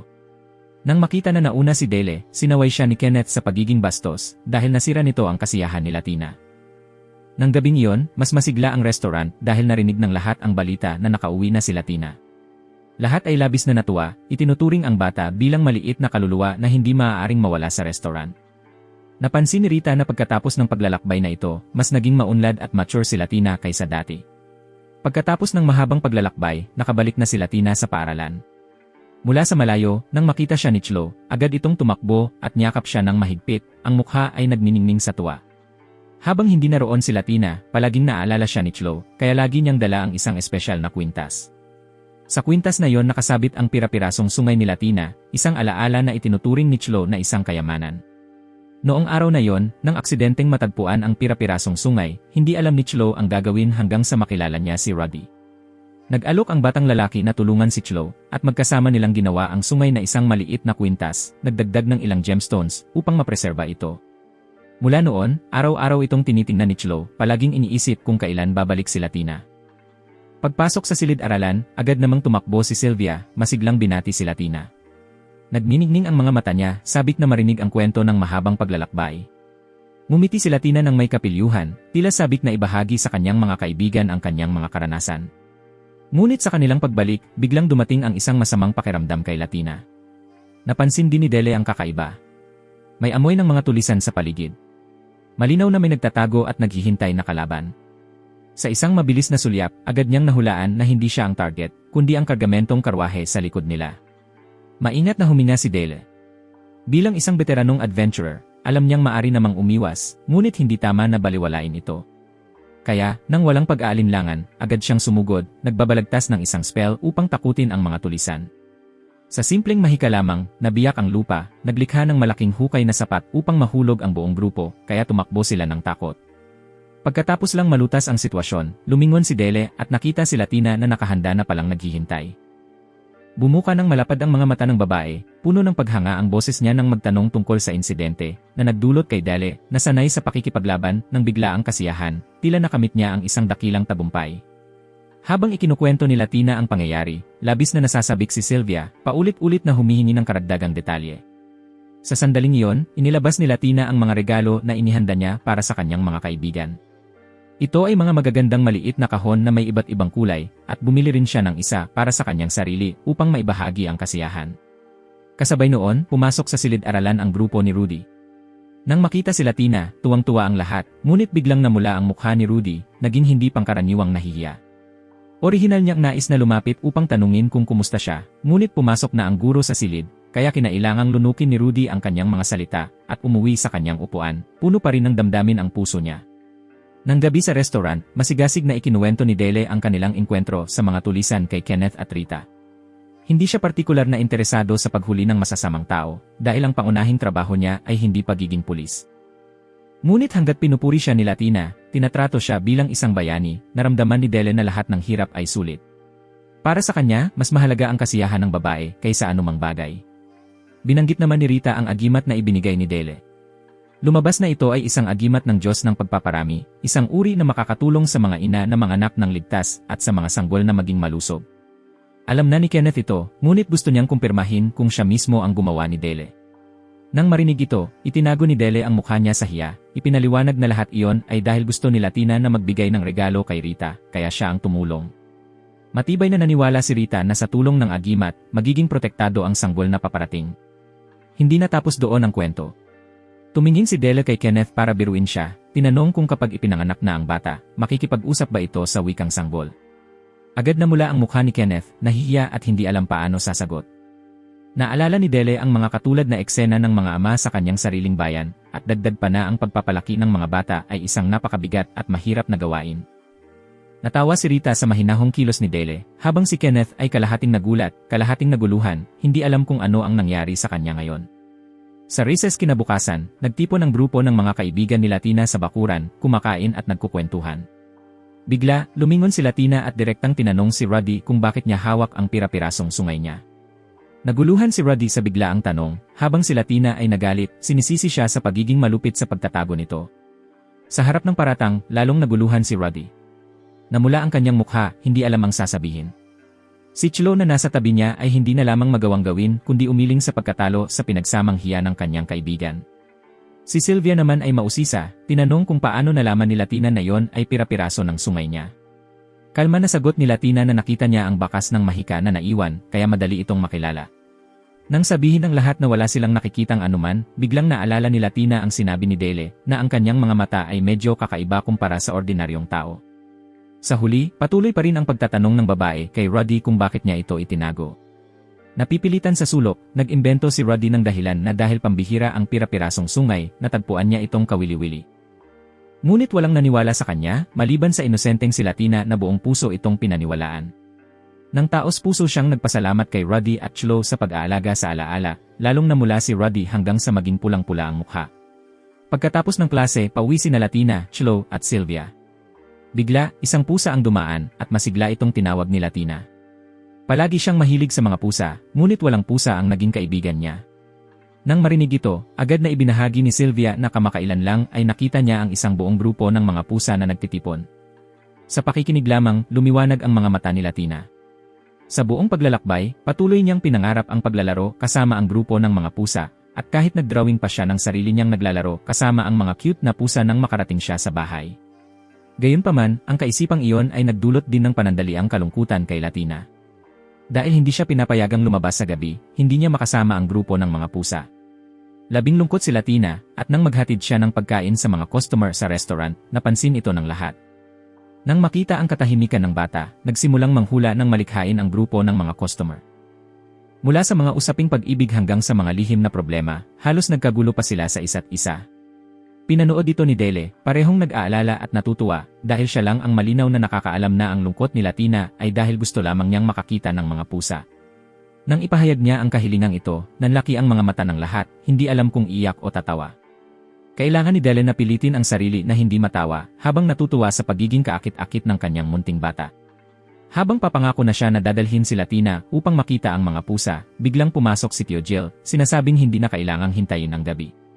Sa tabi ng kanyang bahay, may kaibigan siyang nag-aalaga ng buong grupo ng mga pusa. Nang marinig ito, agad na tumakbo si Latina patungo sa kanya, nagmamakaawa na dalhin siyang makakita. Tumango si Jill, pumapayag at nangakong uwi upang hingin ang permiso sa kaibigan. Nagnisi si Dele sa pagkainggit, halos sumabog dahil na-miss niya ang pagkakataong makapunto sa puso ng bata. Nang marinig ang pangalan ng kapitbahay, biglang naging pamilyar ito kay Dele. Bahagyan niyang naalala na nakilala niya ang matandang lalaki noong libing ng kanyang kapatid. Kinabukasan, dinala ni Dele si Latina sa bahay ng matandang iyon. Pagkapasok nila, natuwa si Latina nang makita ang buong grupo ng mga pusa na biglang tumakbo palabas, masayang tumakbo upang makipaglaro. Lumabas ang may-ari ng bahay. Nang malaman niyang pamangkin ni Dele ang bata, bahagyang namumula ang noo niya. Agad na yumuko si Dele, humihingi ng paumanhin para sa abalang idinulot ng kanyang lola. Nagpatuloy ang usapan sa pamamagitan ng pagbabalik-tanaw sa mga lumang alaala. Ikinuwento ng lalaki na si lolo ni Dele ay isang lalaking talentado at gwapo, bihasa sa mahika at espada, kaya naman maaari niyang piliin ang kahit anong babae, ngunit sa huli, pinili niya ang kanyang lola. Nakikinig si Dele ng mahiya, hindi maintindihan ang dahilan. Sa gitna ng pag-uusap, napansin ni Dele ang tubo ng lalaki, nakahawig ng ginagamit ng kanyang lola, tanging iba ang pattern. Naalala ni Latina na sinabi ng lola na ang tubo ay gawa mismo ng lolo bilang regalo. Hindi nagulat ang lalaki dahil sa talento ng lolo ni Dele, kaya niyang gawin ang kahit ano. Di naglaon, inilabas niya ang tradisyonal na kasuotan mula sa kanilang bayan, ang uri ng damit na karaniwang isinuot ng mga bata sa seremonya para ipagdasal ang malusob na paglaki. Natungo si Dele nang makita ito, iniisip na hindi bagay ang kulay sa kanya dahil mas bagay si Latina sa maliwanag na kulay. Nag-usap ang dalawa ng matagal hanggang sa mahinahong paalalahanan siya ni Latina na hindi na kailangan gumastos ng malaki sa mamahaling damit para sa kanya. Agad namang sumagot si Dele na ang pagbili ng bagay para sa kanya ay hindi kailanman masasayang. Pagkatapos nito, hindi na siya nagpakialam sa mga nakatatanda at dali-daling lumundag upang makipaglaro kay Latina at sa mga pusa. Sa wakas, pinayagan din ni Dele si Latina na isuot ang damit. Ang eksena ay sobrang kaakit-akit na hindi niya maiwasang buhatin ang bata at paikutin ito, kahit na sumigaw ang matanda, natatakot na masira ang damit. Sa mata ni Dele, wala nang mas mahalaga kaysa sa kaligayahan ni Latina. Nang makita ang eksenang ito, biglang naisip ng matanda na dapat ding magsagawa ng katulad na seremonya ang kahariang ito. Bagaman hindi sigurado si Dele, hinulaan ng lalaki na sa impluensya ni Dele sa loob ng humigit kumulang 10 taon, ito ay magiging realidad. Pagkatapos nito, umiti siya ng tuso na nagpatawid ng kilabot kay Dele na naalala ang ngiti ng kanyang lola. Pagbalik sa restaurant, namangha ang lahat sa bagong damit ni Latina. Lahat ay nagkumpetensyang purihin siya, kahit na natagpuan ni Rita at Kenneth na medyo mahal ang presyo, kapag ikinumpara sa kaakit-akit ng bata, wala nang bagay na maaaring ituring na mahal. Bigla namang nagtanong si Rita kung sa hinaharap kapag lumaki na ang bata, tiyak na magiging mas maganda pa ito. Ang pahayag na iyon ay pansamantalang nagpatahimik kay Dele. Bigla niyang naisip ang hinaharap, ano kaya ang magiging relasyon niya kay Latina sa oras na yon sa kanyang bayan. Sa tahanan ni Dele, ang batang lobo ay walang gana sa paglalaro dahil namimiss si Latina na makipaglaro araw-araw. Ang alpha wolf ay nagbuntong hininga lamang na umaamin na talagang kaaya-aya ang amoy ng bata. Nang marinig ito, nakiusap ang batang lobo na lumabas upang hanapin si Latina. Ngunit masyado pa rin itong bata, hindi sapat ang lakas para makalabas sa malawak na mundo. Dahil dito, nanatiling matigas ang ulo ng batang lobo hanggang sa ilang beses na itong natumba sa ama nito. Sa sakit at sama ng loob, naisipan nitong sabihin ito sa kanyang ina na nagdulot ng masinsinang pamimintas ng ama. Nagsimulang mapansin ni Latina na lumalaki ang tiyan ni Rita at ang mausisang bata ay lumapit at pinayagang hawakan ito. Nang maramdaman niya ang paggalaw ng sanggol sa loob, lumaki ang mga mata ni Latina sa pagkagulat, ramdam ang halo ng saya at pag-aalala. Agad niyang tinanong kung mabigat ba ang ganoong laki ng tiyan at kung nasasaktan si Rita. Sa puso ng bata, naisip niyang gumamit ng kaunting mahika upang maibsan ang kakulangan sa ginhawa ni Rita. Ngunit mumiti lamang si Rita at pinawi ito sa kamay. Para kay Rita, ang pagbubuntis ay isang napakahalagang bagay para sa isang babae, isang bagay na hindi mapapalitan ng sino paman. Nag-aatubiling tinanggal ni Latina ang kanyang hair tie at iniabot ito sa kanya. Ito ay isang swerteng palamuti na itinuro sa bata na dalhin sa bawat paglalakbay. Ngunit mahinahong pinaalalahanan siya ni Rita na mayroon na siyang pinakamahalagang palamuti, ang regalo mula kay Latina. Sa kabila ng sinabi nito, maayos pa ring ibinalik ni Rita ang buhok ng bata, habang mahinahong nakikipagkwentuhan. Sa sandaling iyon, hindi sinasadyang nabanggit ni Latina na mayroon siyang espesyal na kaibigan. Nang marinig ito, agad na napaisip si Dele. Ang kaibigang tinutukoy ng bata ay ang kawan ng mga phantom beasts na nakatira malapit sa kanyang nayon na kanilang binisita.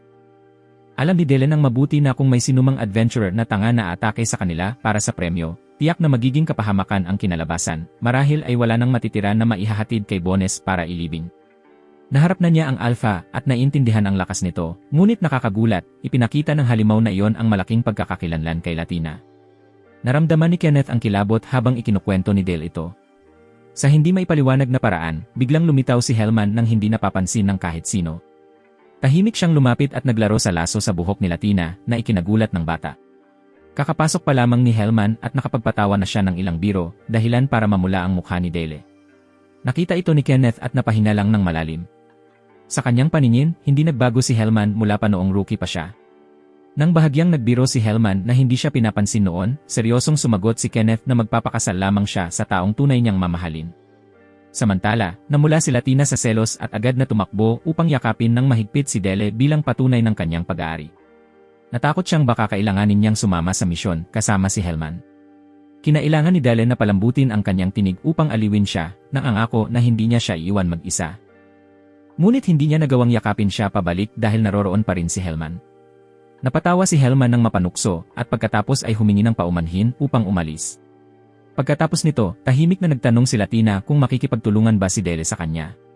Kinailangan niyang ipaliwanag ng tapat na kahit na medyo hindi ka nais-nais ang ugali ni Hellman, isa pa rin siyang talentadong mahika. Kasamahan lang sila. Narinig ito, hindi pa rin ganap na nakapagpakalma si Latina. Malungkot niyang sinabi na balang araw ay siya rin ay lalaki, ayaw niyang manatiling maliit tulad na ngayon. Napangiti si Rita na nakaupo malapit dahil malinaw na natutunan na ng bata ang pagiging seloso. Kinailangan ni Kenneth, bilang may karanasan, aminin na nakakatakot nga ang intuwisyon ng isang babae. Pagbalik sa silid, binasa ni Dele ang liham na ipinadala ni Hellman. Nakasulat dito na ini-escort niya ang kanyang ama at kapatid upang lutasin ang isang malaking problema. Magtatapos sa lalong madaling panahon ang isang hukbo at mga halimaw ang atake, at nais niyang makipagtulungan siya sa misyon. Matapos basahin ito, hindi maiwasan ni Dele ang buntong hininga, hindi niya inaasahan na muling makakatambal sa kanya. Tinawag niya si Latina at nang makita ang lungkot sa kanyang mga mata, nainis si Dele, hindi alam ang sasabihin. Inisip niyang imbitahan siyang lumabas, ngunit tumanggi ang bata. Ito ang unang pagkakataon na nakita niyang malungkot si Latina, kaya nabahala siya. Hindi inaasahan, lumingon siya at mahinang sinabi na hindi niya kailangang mag-alala at hindi naman talaga siya galit. Nakahinga ng maluwag si Dele nang marinig ito, ngunit nang lumingon siya, bumalik si Latina sa kanyang malungkot na ekspresyon. Sa kanyang puso, ang tanging hangad niya ay mabilis na lumaki upang hindi na maramdaman ang ganitong kawalan ng kakayahan. Bumaba si Dele sa ibaba at hiningi kay Kenneth na lagyan siya ng inumin. Maingat na tinanong ni Kenneth kung iniisip pa rin niya ang isang lumang pag-ibig. Tiniyak ni Dele na ang higit na bumabagabag sa kanya ay ang mood ni Latina. Umiti na lamang si Kenneth. Lalaki rin ang bata sa huli. Hindi siya mananatiling bata magpakailanman. Narinig ito ni Rita na nakaupo malapit at napangiti habang hawak ang kanyang tiyan. Bumaba si Latina sa ibaba. Kahit na may araw siyang pahinga mula sa paaralan, masigasig pa rin siyang nag-aaral. Ang pagkatuto ay nakatulong sa kanya na pansamantalang makalimot sa nakakakulisang damdamin sa kanyang puso. Napansin din ni Kenneth na mas naging mature ang bata kaysa dati. Kasabay nito, dumalaw si Uncle Jill sa restaurant at nakilala si Hellman. Nang marinig ang tungkol sa malaking kaguluhan sa Kapitol, bahagyang namutla siya. Ngumiti lamang si Hellman, sinabing kung hindi siya nagretiro, hihingi na siya ng tulong sa kanya noon pa. Kitang-kita ang selos ni Latina na kahit ang mga umiinom na customer ay naramdaman. Nag-alala sila na baka isipin ng bata na huhuliin ni Hellman si Dele. Lalo na nang tignan si Hellman, nakaakit-akit, marami ang kailangang aminin na talagang kaakit-akit siya. Dinala ni Latina ang mga inumin kay Uncle Jill. Kahit na pinuri siya, nanatili siyang seryoso na ikinagulat pa nga ng tiyuhin. Agad na mutawi si Hellman, sinabing mas kaakit-akit talaga ang mga bata, at pinayuhan siyang huwag magmadali sa paglaki. Namula ang mukha ni Latina at isinagot ang pagpuna, saka umalis na may sama ng loob. Kinabukasan sa paaralan, ikinuwento niya sa mga kaibigan ang tungkol sa pananatili ni Hellman sa restaurant. Sinabi ni Sylvia na narinig niya ang ama niyang banggitin si Hellman, isang kilalang mage sa Kapitol. Lalo pang naging hindi komportable si Latina nang maalala niya ang bawat pagkakataon na tinawag siyang bata. Nagluhang sinabi niya kung gaano niya kagustong mas mabilis siyang lumaki. Si Ruddy, na nakaupo sa likod, ay tinukso siya na lalong nagpasama ng loob niya.